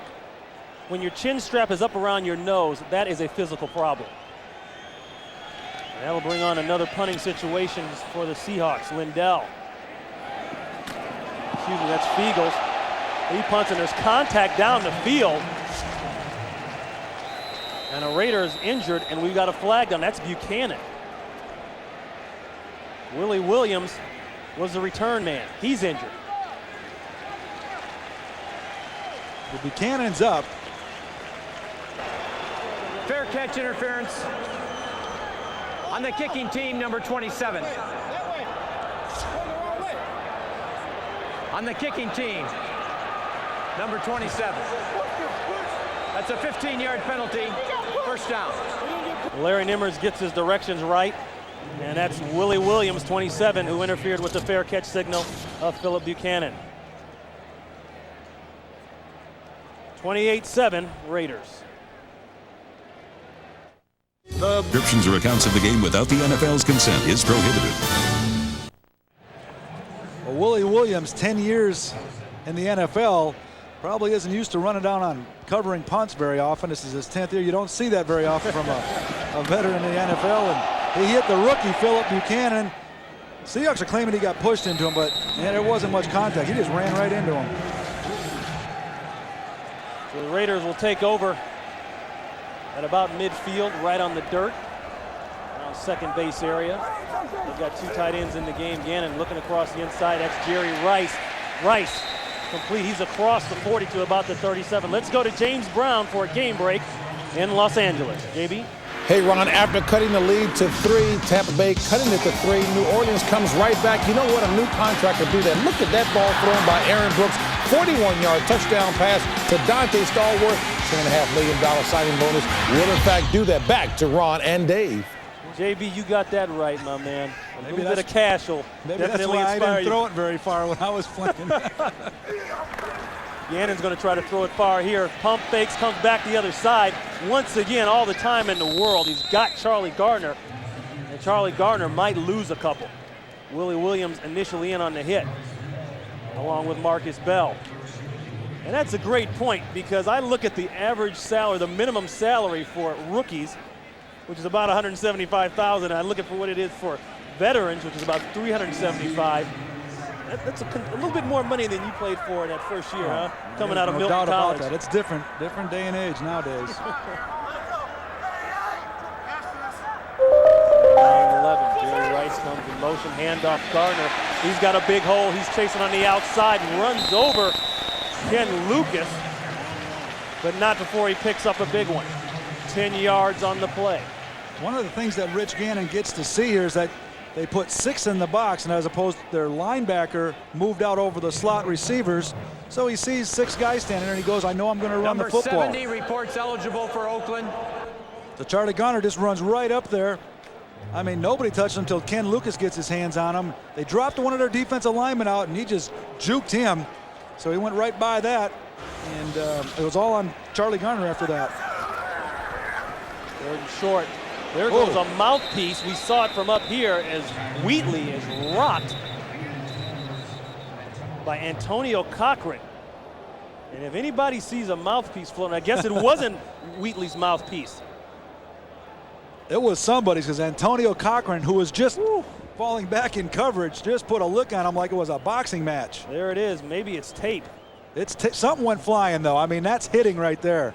Stuff starts flying off there. Somebody's getting hit and somebody's doing the hitting. It's like they say, Dave, always have plenty of air in your helmet before you walk out of there. Well, Antonio Cochran, he says, I don't like that dropping back in coverage thing. I'm going to go hit somebody. So he pushes Stinchcomb out of the way, Barry Sims out of the way, and he hits. Watch carefully. You'll see the UFO fly out right there to the right top of your screen. That's a projectile. Antonio's letting them know, hey, look, I'm not dropping back in any more pass coverage. I want to hit somebody, and that's what he did. You know, defensive linemen like that for a while, especially if they can get a pick and the quarterback's throwing a lot. But if things aren't going good, it's like, hey, send me upfield. When he was at Georgia, he was used to hitting people, and that's what he's doing. So the Raiders convert on that first down. End around, handoff again. Wheatley again. Excuse me, that's Ritchie, the fullback. Well, I'll tell you what, another thing, they did that reverse, and it's one of the few times they did it to the Raiders' left. And that time, Antonio Cochran, he wasn't having no part of that Jerry Rice fake reverse thing. He went after the John Ritchie, which he was probably surprised that John Ritchie was carrying the ball. And so the Raiders are going to take note of that. Maybe in the fourth quarter, we'll see Jerry might take the ball.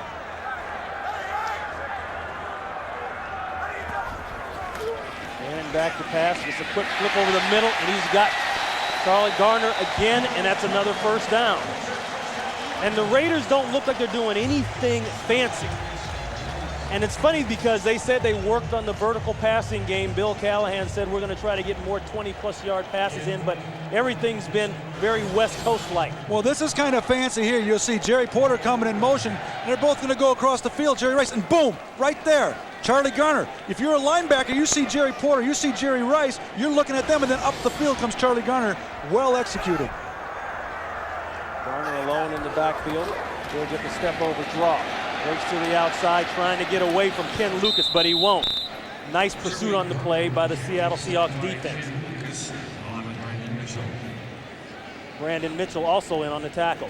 It's a good job what the Raiders do. They talk about they want to get the vertical passing game, but really their bread and butter, like Rich Gannon told us Friday night or Friday afternoon. He said, we do not want to go from the take ourselves away from the integrity of our offense, which is dumping the ball here and there and using crossing patterns. That time they used crossing patterns to get a vertical pass to Charlie Garner. So his vertical passing is getting the ball to guys 10 yards and letting them run 20, 30 yards.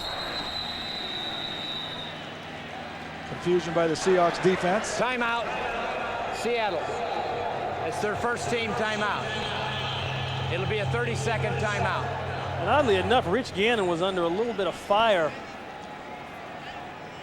about not walking out of that meeting, that referee meeting, like everyone else did. We'll talk about that a little later on. Baseball pennant races are heating up, and Fox is the place to see the postseason drama unfold. We've got all the action, starting with the division series, continuing through the dramatic ALCS and the NLCS, and culminating with the 2002 World Series. The baseball playoffs right here on Fox this fall.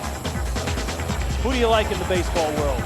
Well, I used to like Seattle, but the A's have just been, you know, they won like 20 games in a row, but they still only gained two games on Anaheim and Seattle and everybody. I like the Diamondbacks. They're doing all right, but they're kind of having some trouble with the Giants and the Dodgers. And check out the Oakland. And then the Yankees, they're always there. They're almost like the Raiders. They get the best players on their offense and utilize them. Again, looking at a 2nd and 11. Let's see the outside. Now he's going to take off and run. Nope, he'll take off and have a seat. No place to go. He might have got a strawberry on that one. Brandon Mitchell will get credit for the sack. A loss of 4. Again, he did the smart thing. He wanted to throw a corner route to Jerry Rice. And it was possibly there. And a lot of quarterbacks, and even myself, I would have forced that in there just because I know it's Jerry Rice. But Rich did the smart thing. He pulled it down, tried to find somebody else. And so he still keeps his team in the red zone, averts an interception, and gives them another opportunity on 3rd down. 3rd and 15. The Seahawks defense has to be tired. They've been on the field a lot this game. No protection in the backfield. Gannon running. Now he's going to take off and go for the marker. He's out of bounds. Marcus Bell pushes him out. Well, that's clearly a give-up play there. He just wants to hold on to the ball and take the field goal. The Seahawks drop back in zone coverage, not wanting to give up the touchdown and pretty much giving him the field goal. It looked like he could have thrown it to Williams, but Ken Lucas was right there. He's kind of baiting him into making him throw, and Rich Gannon wasn't falling for it. Just got out of bounds. Janikowski will come on for the 27-yard field goal. He got the football on the hold. Ball's up, and it's good. So the Raiders tack on 3. We'll be right back. Come back to the Raiders jumping all over the Seattle Seahawks 31-7. These two old divisional rivals really meeting for the last time for a while, for about 4 years. It'll be 4 years, and I'm sure the Raiders are going to make sure the Seahawks hope it's another 4 years. Janikowski kicks off. Max Strong will head north and south. He gets rocked down there somewhere about the 26-yard line. 15 yards on the return. And you talk about that defense, Dave, and they just brought in a lot of guys, and we didn't know if they'd all work together, but one thing they've got on this crew, some age and a lot of talent. I'll tell you, there's a great story about Trace Armstrong to be able to come back from an Achilles tendon injury that he had suffered last year, and how hard he worked during the offseason and even into training camp to get himself to come back at 36 years of age. You got to give Trace Armstrong a lot of credit for that, because an Achilles tendon injury is tough for anybody, let alone when you're 36 years old. And that shows his desire to really want to get back. And he talked about how much he loved this sport. So a lot of credit goes to Trace Armstrong for the way he got back for this year.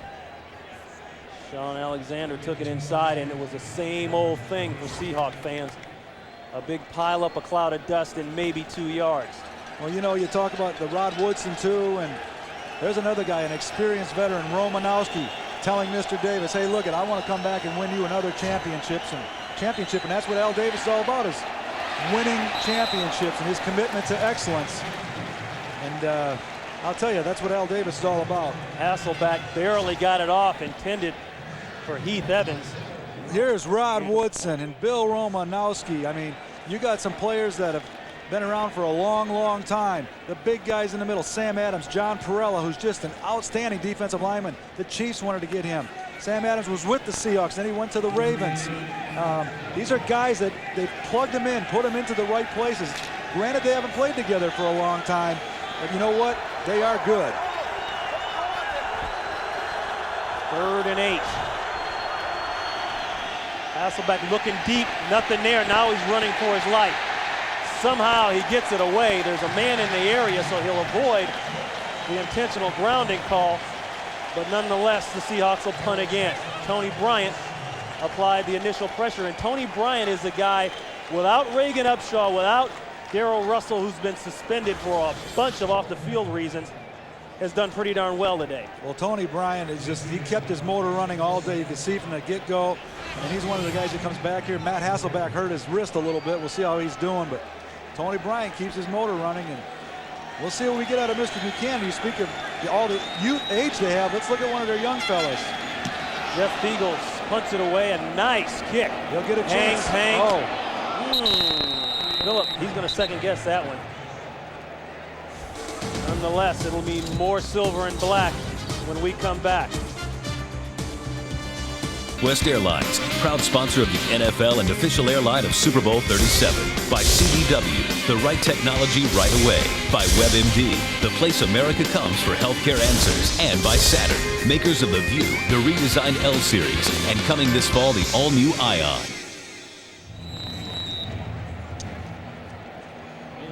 Welcome back to Oakland. Raiders dig over the Seattle Seahawks. And Matt Hasselbeck, as you pointed out, Dave, took a shot from Tony Bryant. He's getting attended to on the sidelines. Meanwhile, Gannon has had all the shots in the world as he hands off. It's over. And they'll get a couple inside. Well, they're becoming more stout in the middle a little bit, the Seahawks defense, but this is what they needed to do in the first quarter, second quarter especially. You know, as we talked about earlier, Rich Gannon in the officials meeting and training camp, rules meeting, the rest of the team walked out. Gannon, along with a few other Raiders, was one of the guys to stay in, and that didn't sit well not only with some of his Raider teammates, but with a lot of other people here in the Bay Area. They wonder what he was thinking about. And we know what Charlie Gardner is thinking about. And at one point, Dave, Craig, you've got to know that play is coming. Well, you know, you go back to the Rich Gannon thing. Quarterbacks have their own special meeting area, and when he came out there, he said they didn't exactly know what was going on. But I'll tell you this, on this play, the Seahawks, I don't know why they don't know what's going on, because this has been run all day. Charlie Garner right up the middle behind Barrett Robbins, Frank Middleton, Matt Stinchcomb. They were faking that reverse, but they are going right at Chad Eaton of the Seahawks, and he's just getting pushed back. Defense is just getting gashed. 20 yards on that one. Here comes that reverse that you've been seeing all day. They finally hand it off to Jerry Porter. And Porter makes very little of it before he's brought down by Ken Lucas. You know, Ken Lucas is a guy that had to fight for the starting cornerback position with Doug Evans, who they brought in as a free agent from Carolina. And across the board, you have to like the Seahawks cornerbacks, but no, that hasn't been what it's about today. It's been about the run game. Well, you know, you talk about Doug Evans. He's been with Mike Holmgren even way back in Green Bay. He's a proven cornerback, but Ken Lucas is young, and he's going to be a good cornerback. Mike Holmgren says he's got the Pro Bowl caliber player as well. He's making a lot of tackles, and there's Lucas in on that one as well. Nothing gets on a defensive back's nerves, the cornerback's nerves, more than having to come up and make tackle after tackle after tackle. But that's a good point, because you'll throw the ball on down, you know, play action pass. Now you've got to go and cover a guy. Exactly. Well, and Marcus Robertson's been making a lot of tackles. Reggie Tung's been up in there, so you know that when your secondaries and your leading tacklers, your defensive line isn't quite doing their job. Raiders looking at a 3rd and 5.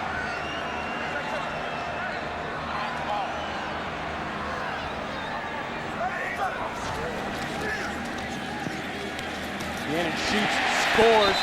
Charlie Gardner, first down Raiders. Let's go to Los Angeles. JB another game break. Hey, Ron and Dave, take a look at St. Louis. Not very productive offensively today. Jeff Wilkins missing this 39-yard field goal, so the score remains the same. Bad snap indeed. 16-13, Denver on top in the fourth. Back to Ron and Dave. Dave, I think the St. Louis Rams are kind of picking up where they left off, unfortunately. Things not going too good for them there in Denver. Well, I remember a couple years ago, Denver and St. Louis had a shootout for opening game. This year the score is a little bit different, and the Broncos are doing a good job holding them off. And that's one of the teams that the Seahawks, as we mentioned earlier, won't be seeing any more of, being that they're in the new NFC West Division. That's weird. Kaczynski looks like he's limping a little bit. This is all new to a lot of guys. Kaczynski, as we said, along with Napoleon Harris on the other side, this is his first start in a regular season game as a starter for this season. And you got to believe a lot of things are going through his head. 2 middle linebackers combined have 4 years. 3 of them are with Kaczynski and 1 with Napoleon Harris.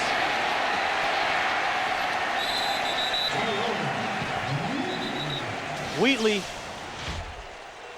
picks up 4, runs over a couple, and Wheatley is still down. If I'm Seattle, I'm looking at these 2 teams right here is that I don't want to play.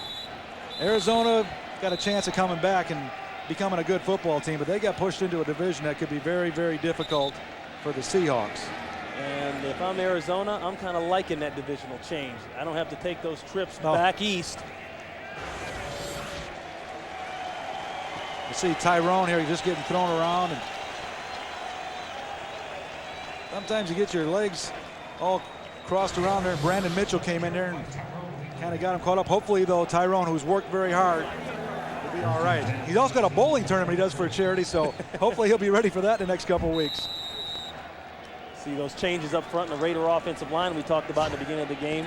You don't have the veteran Steve Wisniewski there anymore. He retired in the offseason. Mo Collins was set to go at the right guard. He injured a knee.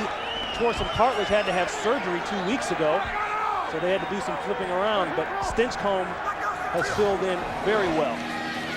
Garner again. And what a pickup Charlie Garner was for the Raiders. I mean, here's a guy that comes to him from San Francisco last year in a move that I was really surprised San Francisco let him go, let him get out of there. And he just really adds another dimension to your whole game. And people forget Charlie Garner is not a young guy. He's been there 9 years. Well, Charlie Garner, as a matter of fact, it's a rarity. In this game, we have 2 guys that have gained 200 yards in one game in their career, and Sean Alexander and Charlie Garner. But he's a quarterback's best friend when he can catch the ball coming out of the backfield. Huge discrepancy in rushing yards, and this is why right here as Garner busts loose again. And if the Raiders were upset at all about what Sean Alexander did to him last year, they're taking it out on him again here. Again, right up the middle. That's where it's been done all day, and that's where it's been done right there. You talk about Stinchcomb, Robbins, and Middleton, and you're not seeing much of Brandon Mitchell, Isaiah Kaczynski, and Chad Eaton. And all he does is go up there. Jerry Rice is still downfield, and that's where you get your big runs when the new receivers are blocking for you. 15 yards on the pickup, and Garner has to come off and get a rest. Terry Kirby will check in the backfield with Ritchie at fullback. Hand off to Kirby. He's dancing, the ball's out. Seahawks pick it up, and here we go. That's Shawn Springs, and guess what? I don't think Rich Gannon's going to catch Shawn Springs. He's close. Rich Gannon catches Shawn Springs. Are you kidding me? Shawn Springs, who was heralded as a sub-4.2 40-yard dash guy, is run down by Rich Gannon. And unless Springs was hurt before the play, a 71-yard run. Well, he's kind of cramped up a little bit. I'm sure that had a little bit to do with it. Rich Gannon, though, is a fast quarterback, and he had the right angle, and he took the right angle. Kirby trying to get it into the end zone, but he got to catch Shawn Springs. He's got to be running. Orlando Huff stripped him of the ball. So the Seahawks will take over at the 22-yard line. That's Sean Alexander. He got a couple. Well, you go back to that other story. These players on the Raiders know what type of quarterback Rich Gannon is. And for him to to run across the field like that, I mean, if he didn't come to a meeting, whatever, and he was somewhere else, I think they realize what kind of quarterback they got, what kind of guy he is. But Sean Spring's gonna hear a lot about this. As you say, Dave, he had a great angle on him. Hasselbeck checks off. He's got plenty of time on the play clock. All they need is one for the first down. I don't know if Sean Alexander got it.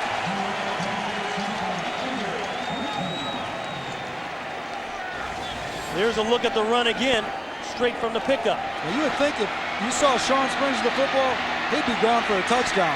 He looks like he's laboring. He looks like something's going on there. But you know, that won't matter Monday morning in the meetings. No. Whenever you get run down by a quarterback or a kicker, you're going to hear about it. I got ran down by a quarterback, I know. Even though it was Doug Flutie. Oh, well, he's a pretty good one, too. Hasselbeck complete to Jackson. Jackson gets his knee turned around. Tackle on the play by Romanowski. Jackson's lucky he doesn't come up hurt on that one. Well, you know, you talk about Bill Romanowski and his experience. Where he's been a big factor is calming down a player like Napoleon Harris. And he's doing just what he was telling Napoleon Harris. He tells Napoleon Harris, you just play football and react to what you see. And that's what Bill Romanowski just did. He stayed in his area. He didn't go way across the field with the fake handoff, and he was right there to make the tackle. Got a little leg whip on him there, too. A loss of 2 on the play. 2nd and 12. Hasselbeck looking for the end zone, looking for the tight end. Stevens. And Stevens is 6'7", 265, and he still managed to overthrow him.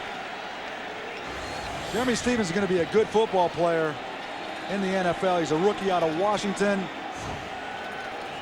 And he makes some great catches. He's a really good athlete. We talked to a lot of the Seahawks players. They say he's going to be a good athlete once he gets learning this NFL. And then there again, Hasselbeck taking some more hits. A lot of hits there, Craig. 3rd and 12. Split backs. Hasselbeck holding. Complete to Alexander. Alexander's got nothing but black around it. It all started with Romanowski, and the rest of the crew came in. And that'll be the end of the 3rd quarter as the Raiders shut down that attempt.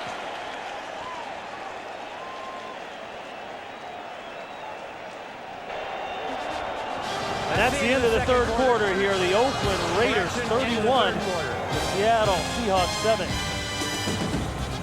We'll be back.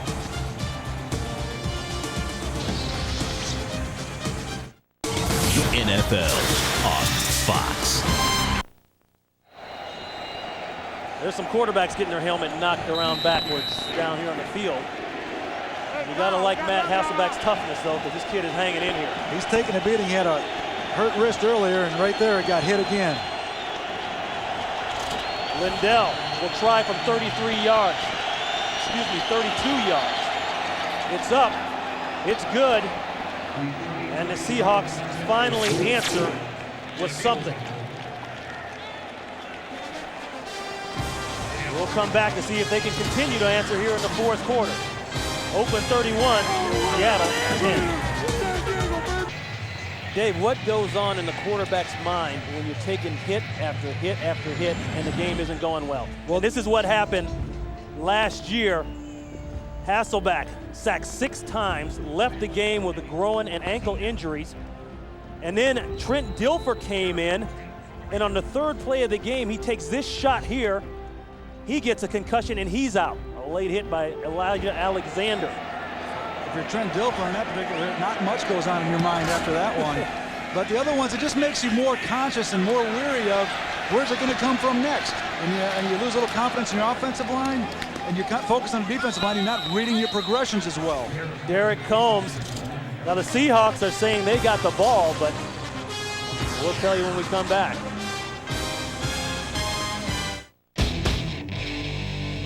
You buy the new H2 Hummer like nothing else. By KFC, there's fast food, then there's KFC. By Madden NFL 2003 from EA Sports, it's in the game. And by Coors Light, it's up and it's good. Coors Light, official beer sponsor of the NFL. Rock on. the skull and crossbones. It's been all that for the Seahawks so far today. And I'm surprised Rich Gannon still has any gas left in the tank after that rundown of Shawn Springs. You know quarterbacks are always in good shape. They have to be to handle all the emotional pressures and everything else that goes along with this game. And at his age, he's still doing it. I'm impressed with that. Him, Trace Armstrong, Rod Woodson. This pass complete to Richie. Richie breaks one tackle. Let's go to L.A. James Brown for this game break. Ron, you know the story too well. Ed McCaffrey, only one game last year because of a broken leg. First game back this season. Boy, you know folks are excited to see him with that touchdown catch right there.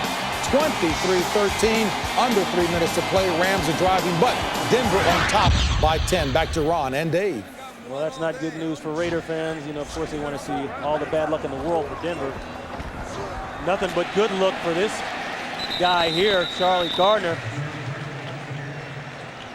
Gardner has just continued to gash the Seattle Seahawks defense. Well, this has been something, a story that they've used all day today. And I'll tell you, 175 yards rushing, 180 yards passing, 355. That's a lot of stuff done by the Raiders. Man. I mean, that makes up for every bit of that loss that they got last year up in Seattle when Shaun Alexander ran for 266. And Hasselbeck didn't have a bad day. Well, that was the key they talked about, stopping Shaun Alexander. They've done that, and they have at the same time not allowed Matt Hasselbeck to beat them.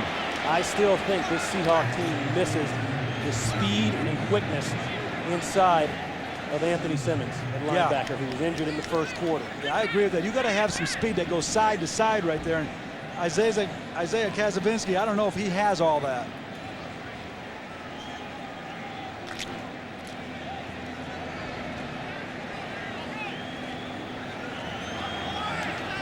So Rich Gannon continues to operate the silver and black. The Raiders stay in a 3-wide out look to continue the assault. Gannon with the sidearm. That's Randy Jordan. He busts out, and he'll have the first down. It is amazing the ability of Rich Gannon. Did you see that little sidearm whip? To find people and throw it sidearm, and Randy Jordan to be there and to be able to catch it. We talked about Richie not catching it, but I'll tell you what, this is unbelievable. Just you watch Rich Gannon in the lanes he has to try to find to throw through here. He's standing there and he used to throw it right through here. Sidearm. I mean, that's what you got to do as quarterback. You don't have to be the prototypical throw the ball 80, 90 yards downfield. Just get it out of there. Just get it out there and get it to the guys, let them make plays. That's what they get paid for. 15 yards and a first down for Randy Jordan. Quick toss to Wheaton. He turns north and south, and that usually means a headache for somebody. He'll get close to the 45 before he's brought down by Ken Lucas. A gain of 4. Way too many tackles for the secondary of the Seattle Seahawks. Well, that's because guys like Barry Sims and Matt Stinchcomb are getting out around the edge, making blocks downfield. As an offensive lineman, you like to go after those little guys and quit banging on the big guys. And look at the tempo at which the Raiders get to the line of scrimmage, the way they're operating. And this is something that Bill Callahan, head coach, talked about. He said, we practiced every single day in training camp with the mindset of playing faster, getting out of the huddle faster, and speeding up the game for our opponents. Their tempo is much better offense to defense compared to what the Seahawks is. The only thing I can see is Rich Gannon is a smart old veteran. He should let that clock run down to maybe 5, 4, 3 seconds, but they are getting in and out of the huddle. He gets to recognize what the defense is doing so he can audible. That's a good point. Get that clock going. Pickup of 3 on the play. That'll bring up 3rd and 3.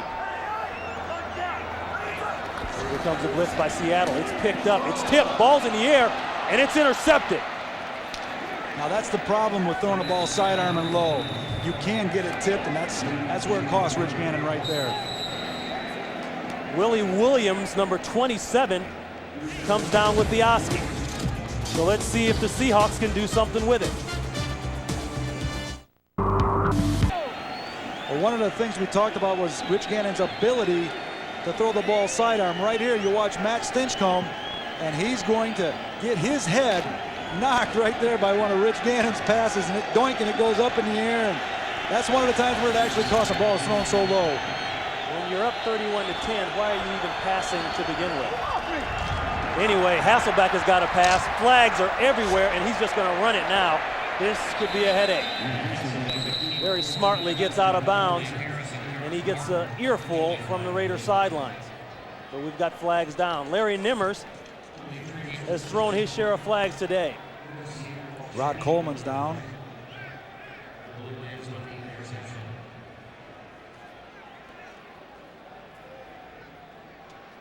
That's a versatile player, Rod Coleman. Inside, outside, linebacker, 285. He can do it all. So both calls going against Seattle. Holding on number 70. That penalty is declined. Illegal hands to the face. Number 97. That penalty is accepted. Oh, 97. Well, Jerry Wunsch is number 70. Illegal hands to the face on 97 of the defensive team. Holding on the offense, number 70. The penalty's offset. We'll replay first down. All right, Larry Nimmers finally gets it together. Farella had a problem. He had a penalty, and the other penalty was on Jerry Wunsch, the right tackle, and that's Rod Coleman being assisted off the field. Rod Coleman, though, he plays inside. He was playing tackle. He's playing sometimes on the outside, playing defensive end. We had Chris Cooper, the Howie Long lookalike. So the Raiders have some depth now. They may not have been playing together a lot, but they have some depth in the leadership. You see John Perella right there telling these guys to get in there and get playing. Tony Bryant's back in the game after coming from inside the locker room. Maurice Morris goes in motion. Here's the end around handoff to Gerald Jackson. He avoids one. He won't avoid the rest. DeLawrence Grant showed some good speed by making Jackson get further outside, enabling the other receivers. Yeah, he got upfield. He's seen a lot of those reverses, I'm sure, at practice, because that's all the Raiders did today. You have to ask the question, Dave, how badly do the Seattle Seahawks miss starting left tackle Walter Jones? Jones, as everyone knows, designated franchise tag player, which means he would receive $4.8 million this year if he signed the offer sheet. That's complete to Sean Alexander, and we've got a penalty to go along with it. Jones has not yet signed the offer sheet and is not in camp. Well, right, here's a stupid thing, too. I think Chuck Bresnahan's yelling at DeLawrence Grant for pushing Sean. Personal foul, unnecessary roughness, number 97 defense. Will add 15 yards to the end of the run. First down. Well, folks, that was not John Perella, because John Perella just ran from the sidelines onto the field. In fact, he looked back like, what? Was that me? No, that was that guy right there in black. He was pretty much out of bounds, DeLawrence. Just let him go. He wasn't going anywhere. And those are the stupid penalties that the Raiders constantly keep getting. But fortunately, they got a 3-touchdown lead. They don't have to worry about it. Bresnahan is not very happy. Chuck Bresnahan, the Raider defensive coordinator, letting everyone know that's not Raider ball right there. So the Seahawks will get a fresh set of downs and another chance to put this one in the end zone. Quick flip to Corn Robinson. Robinson got away from the initial tackle. Barton in on it. Torrey James makes a stop. Well, going back to the Walter Jones story, it's real simple. You got this agent for Walter Jones who wants a certain amount of money, and he wants his player to get a certain amount of money. Mike Holmgren says, hey, if you come into camp, you sign this tender offer as a franchise player, you're going to get paid, and we'll negotiate the contract. The one problem from a player and agent is he doesn't want to get hurt and miss out on all the big money he could probably get later on, so they're knocking heads about that one, but it really just hurts the player and his teammates more than anything. And oh, by the way, a quick footnote to Walter Jones, and I'm sure he already knows this, he loses a ton of money every week that he's out. Well, talking to some of the Seahawks people, he's losing like $289,000 to $300,000 per week that are out and not signed under the franchise tag. So, but now his agent would say to you, well, yeah, he might lose that, but he could lose $10-15 million if he signed and got hurt. That's a good point. How much is enough? I got to believe that's enough for me. Or how much is not enough? Hasselbeck flips this out to Sean Alexander, who takes a shot from Tony Bryant. And that hit right there pretty much sums up the Seahawks' day and the day for running back Sean Alexander. I think when we were talking to Sean last night, he wasn't expecting any of that. He's walking to the sidelines right now. And I don't know if we expected for Tony Bryant to be this effective today. He Tony had 5 Bryant, sacks last year. Well, you know, Matt Hasselbeck is trying. He's scrambling around. Now he says, I don't want to get hit anymore. I'll give it to you. And then, boom, right there. He kind of got pushed into him, but he delivered a big hit right there. Great hit by Tony Bryant on Sean Alexander. 4th and 5. Definitely go for it territory. Hasselbeck inside, complete to Bobby Ingram. And That's Bobby the throw. Ingram is the go-to guy in clutch situations. He's been in the league for 7 years, and there's an example right there. That is the throw. And Bobby Ingram is a guy that Darrell Jackson, you talked about Corn Robinson is learning from him. You keep it down low right there where a guy like Bobby Ingram, he will make that catch for you. He's a quarterback-friendly receiver. I had him in Chicago when he was a rookie coming out of Penn State. I mean, Bobby Ingram is always going to be where the quarterback knows that he can get the ball to him. 9 yards and a first down on the pickup. Pass, pass, pass. Quick flip out to Alexander. He got maybe 4 or 5. Actually, he got 8. Was able to fall forward for 8. You know, the Seahawks, they need a more sense of urgency. I mean, they're in the huddle and they're taking their time. They've got an opportunity to get back in this game. A lot of weird things happen in the NFL. They need to show some sense of urgency and say, hey, let's get it, make it 31 to 17 here and 2 touchdowns. I mean, there's 7 minutes to go. I don't see that sense of urgency that I'd like to see from the Seahawks. That's a great point, Dave Craig, and that's exactly why Chuck Bresnahan was so upset over the penalty out of bounds. Nothing here. Travian Banks loses a lid. Sean Alexander didn't get much. Well, Travian Smith, he does a good job right there, getting his head in there, knocked off his helmet, but the Raiders are giving it up and, you know, doing everything they have to make plays. They keep substituting players, too. You see Pavarella coming in and out. And a Chris lot Cooper, of that today. Yes, a lot of that. He said, we're going to put the people in and out. Right there, boom, you get the helmet kicked off by your own player. And he said, oh, man, I got to go pick that up now. Alexander inside. Alexander likes to run inside, but he hasn't been able to get that big explosion, that big play that he's gotten in the past. Right, he hasn't. The Raiders have made sure of that. When you give up 266 yards, you're not going to let that happen again. And again, I'm surprised though. 7 minutes and, I don't know, 8 minutes and 12 seconds we're going on when this drive is still going, and they are still huddling up and, you know, just a little bit more sense of urgency. I don't mind the huddling up. Let's make it happen quicker. There they go. Eric Barton left the game. 2nd down and 2. When will they take a shot in the end zone? There's movement on both sides of the ball. The Lawrence Grant moved, and the tight end Jeremy Stevens moved also. Who moved her first?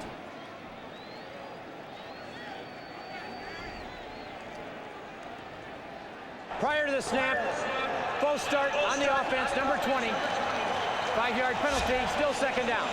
Well, it's neither of the two. They catch Maurice Morris. Maurice went out in motion, and he kind of went forward toward the line of scrimmage before the ball was snapped. And then your tight end moved, and then the defensive end, Lawrence Grant moved. So everybody moved, but really it all started with Maurice Morris, the rookie. He goes out, and he's going to start forward before he's supposed to. Yeah, and then everything else went to heck. But I'll tell you what, that was his penalty. Good call. Bad penalty, good call.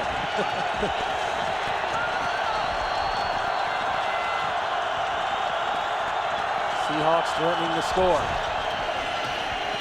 Hasselbeck flips inside, looking for Alexander. Nothing, and another flag. And you know what? These officials are about to tear a rotator cuff.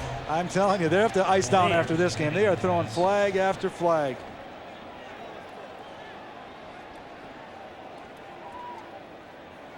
It was a late flag. The ball was tipped, so any pass interference is negated because of the fact that the ball was tipped.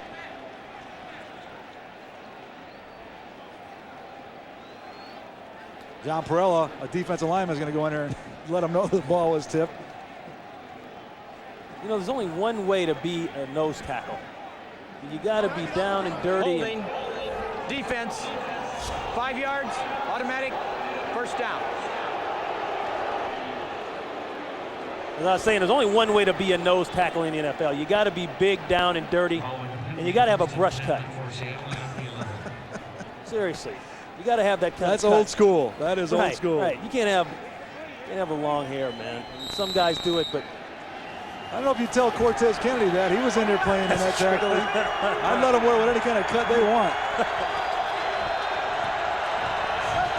So the Seahawks get a little closer on a new set of downs. Screen. Alexander, he's got some room. That'll be a touchdown for the Seahawks. Now they're back in it within 2 scores. That's right, 11 yards on the pickup. And I think that's a great call coming from the sideline. It was well executed. One of the few times that they did something that was well executed. But I mean, if they could have scored this 1 or 2 minutes earlier, they're in this game right now. Right here, Sean Alexander get the ball on the screen again. We said earlier they tried a screen that got them to that 4th and 1 situation where they scored. Again, Mike Holmgren said, hey, let's use that play again. This time they scored with it. So Lindell will come on to attack an extra one. He does. 31-17, Seattle back in the hunt. Let's see if they can catch him.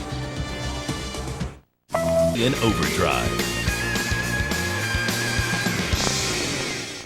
Back in Oakland, the Raiders 31, Seattle 17. The Seahawks finally answer. And what do they got to do now, Dave?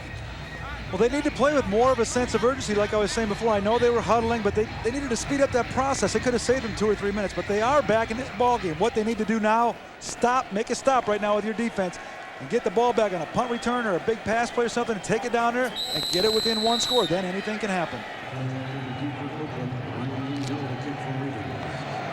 Lindell will kick it away. I think he would kick it away.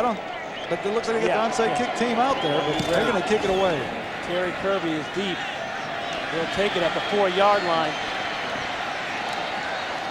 He's shut down at the 20. Alex Bannister's done a good job today on the punt, stopping Phillip Buchanan and running down on kickoffs. We'll be back in Oakland right after this.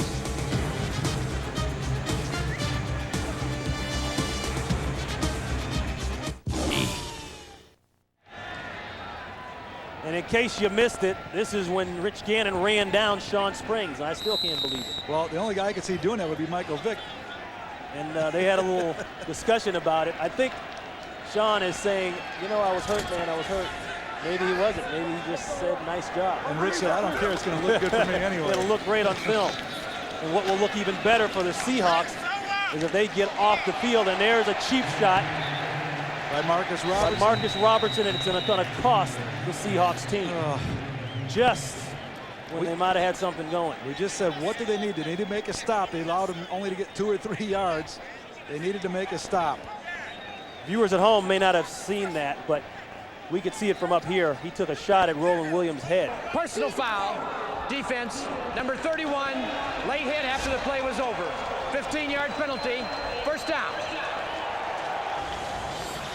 Marcus Robertson, he got hit from behind by Roland Williams, and then he came up and popped him. And it's the second one that gets caught. We'll get to see right there.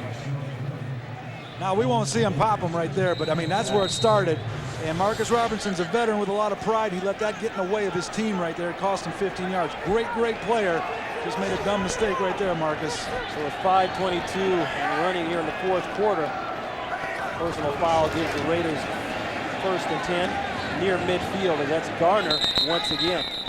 And those are the kind of penalties that cause you to lose football games. And the Seahawks haven't had a lot of those types, but very poorly timed by Marcus Robertson. Well, now they're actually stopping the run, probably because they know that's what the Raiders are going to do, but they are stopping the run. And that Marcus Robertson penalty is very similar to the Trace Armstrong penalty before half. You know, like Bill Callahan was talking about, you know, we could have used to get the ball back. So over the course of the season, these type of penalties add up, and you try to minimize them, but it's an emotional game too. But you got to keep your head in certain situations, especially when you're close in the game. Remember the penalty by DeLawrence Grant kept the drive alive for the Seahawks and led to a touchdown. Timeout, Oakland. That's their second team timeout. It'll be a 30-second timeout. Take a look at the game summary. Things started off hot for the Raiders, especially with that no-huddle offense, or the hurry-up offense, I should say. But then it got going even more, and the penalties kicked in. Right, and Charlie Garner, I just wanted to point that out. 2 touchdowns, 186 total yards. I mean, he does it rushing the football. He does it carrying, catching the football, blocking. You know, he's not that much different than a Marshall Faulk. He just doesn't get all the notoriety. But, you know, Charlie Garner is a good player. And I'm sure Rich Gannon's very happy to have him on his team. And he went to Scottsdale Community College. He went to the same college. He went to the same college that the punter for the Seahawks, Jeff Fiegels, went to. So he's come a long way, Charlie Garner has, and he doesn't take anything for granted. Yeah, but your story's great. 19 years in the league. You went to Milton College. And what did you say you did when you got to the Seattle Seahawks complex coming out of Wausau, Wisconsin? I just took some T-shirts and shorts in case they weren't going to invite me back, just to say that I really did try out for a pro team. You crammed about 30 of them in your bag. Play action pass. Gannon looking over the middle. Dangerous. Tim Brown can't hold on. Nearly intercepted, and that may have been the opportunity. Now there's a flag in the backfield. Rich threw it from. Personal foul. Defense number 78. Extended his arms, roughing the quarterback. 15-yard penalty. First down. Well, we'll see what happens after Rich throws the ball, but almost got thrown up as a. Antonio just didn't need to do that extra push. I don't know. I mean, it doesn't hurt Rich Gannon. I gotta confer with Howie Long on that one again. Not in this game. You need to have that penalty called. I mean, the official kind of went overboard by calling that penalty. That's 215. That's 30 yards that they have given to the Raiders. They just called a timeout, an incomplete pass. They both would have stopped the clock for him. Bad calls, bad penalties, what have you. It's happened.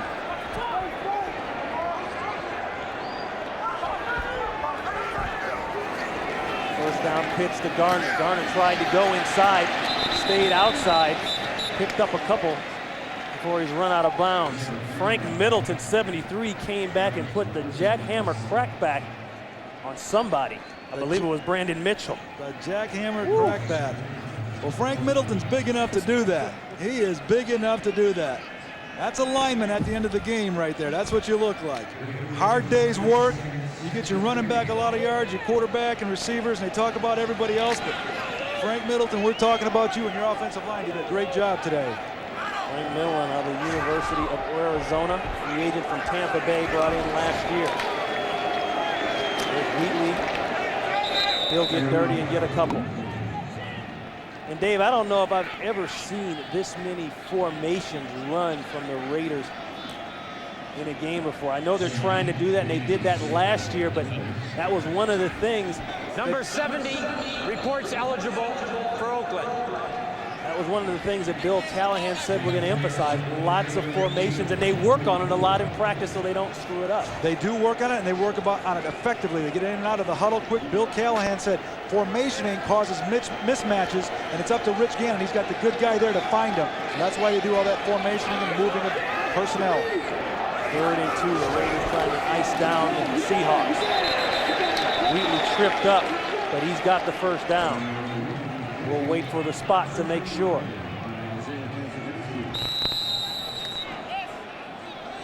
And that brings up another question regarding offensive coordinator Mark Trestman.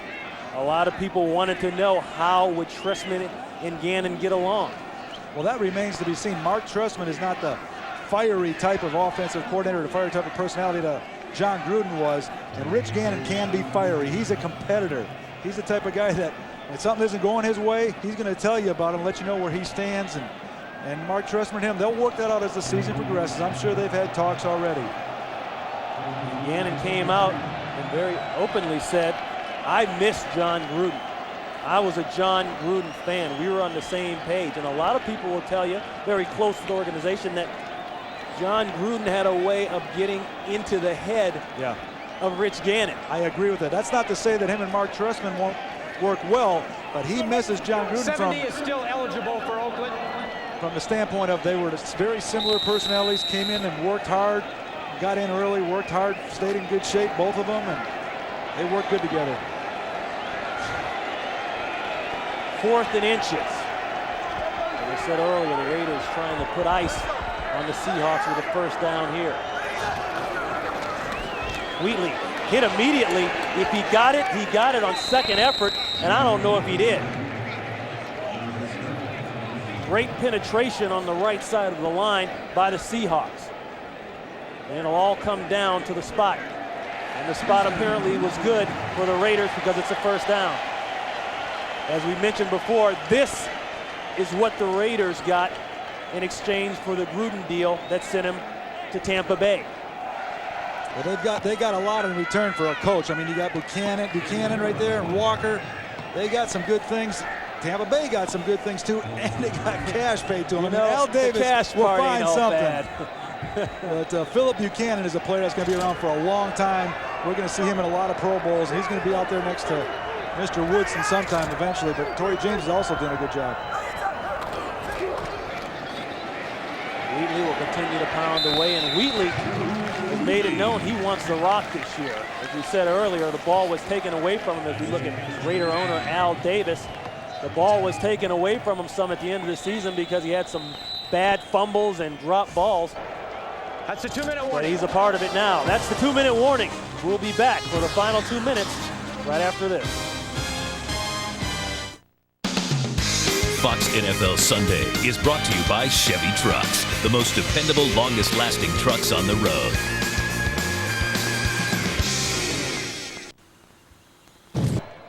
We want to send a special hello to that man right there, Mr. Raider, Jim Otto, who's currently battling an advanced form of prostate cancer. We want to wish him all the best. Jim Otto started 210 consecutive games at center for the Oakland Raiders beginning in the inaugural season of 1960. In the Pro Football Player Hall of Fame, the man endured over 40 surgeries, but you know what, Dave? He's a part of the old school, and doesn't he look like it right there? It looks like he could still play. Mr. Raider from Wausau, Wisconsin.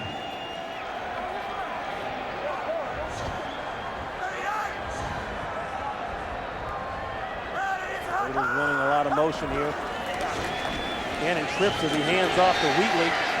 And he'll drive it inside. Let's go to James Brown for this game break. Maybe. Ron, take a look at this exciting finish here. Tampa Bay trailing by 3, 3rd and 10. Brad Johnson rolling out, looking for Joe Jurevicius.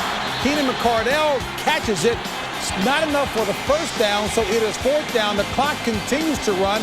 Brad Johnson thinking he can spike it, realizing it's 4th down, waves a special team unit on.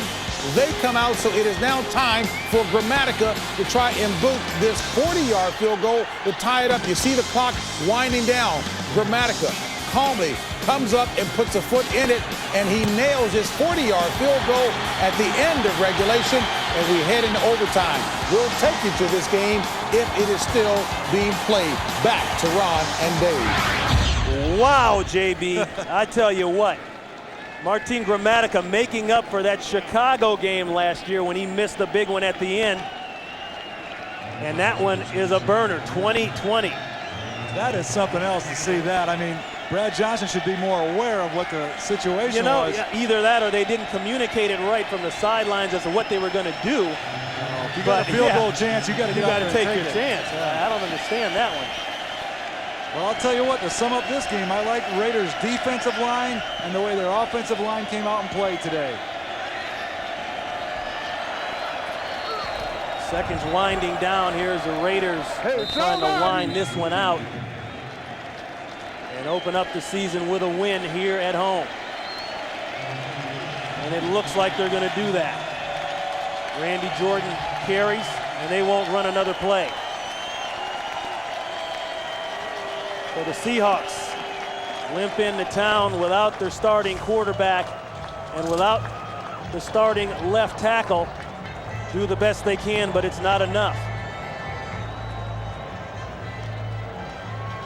The Oakland Raiders, big over the Seattle Seahawks, 31-17. For Dave Craig, I'm Ron Pitts. So long.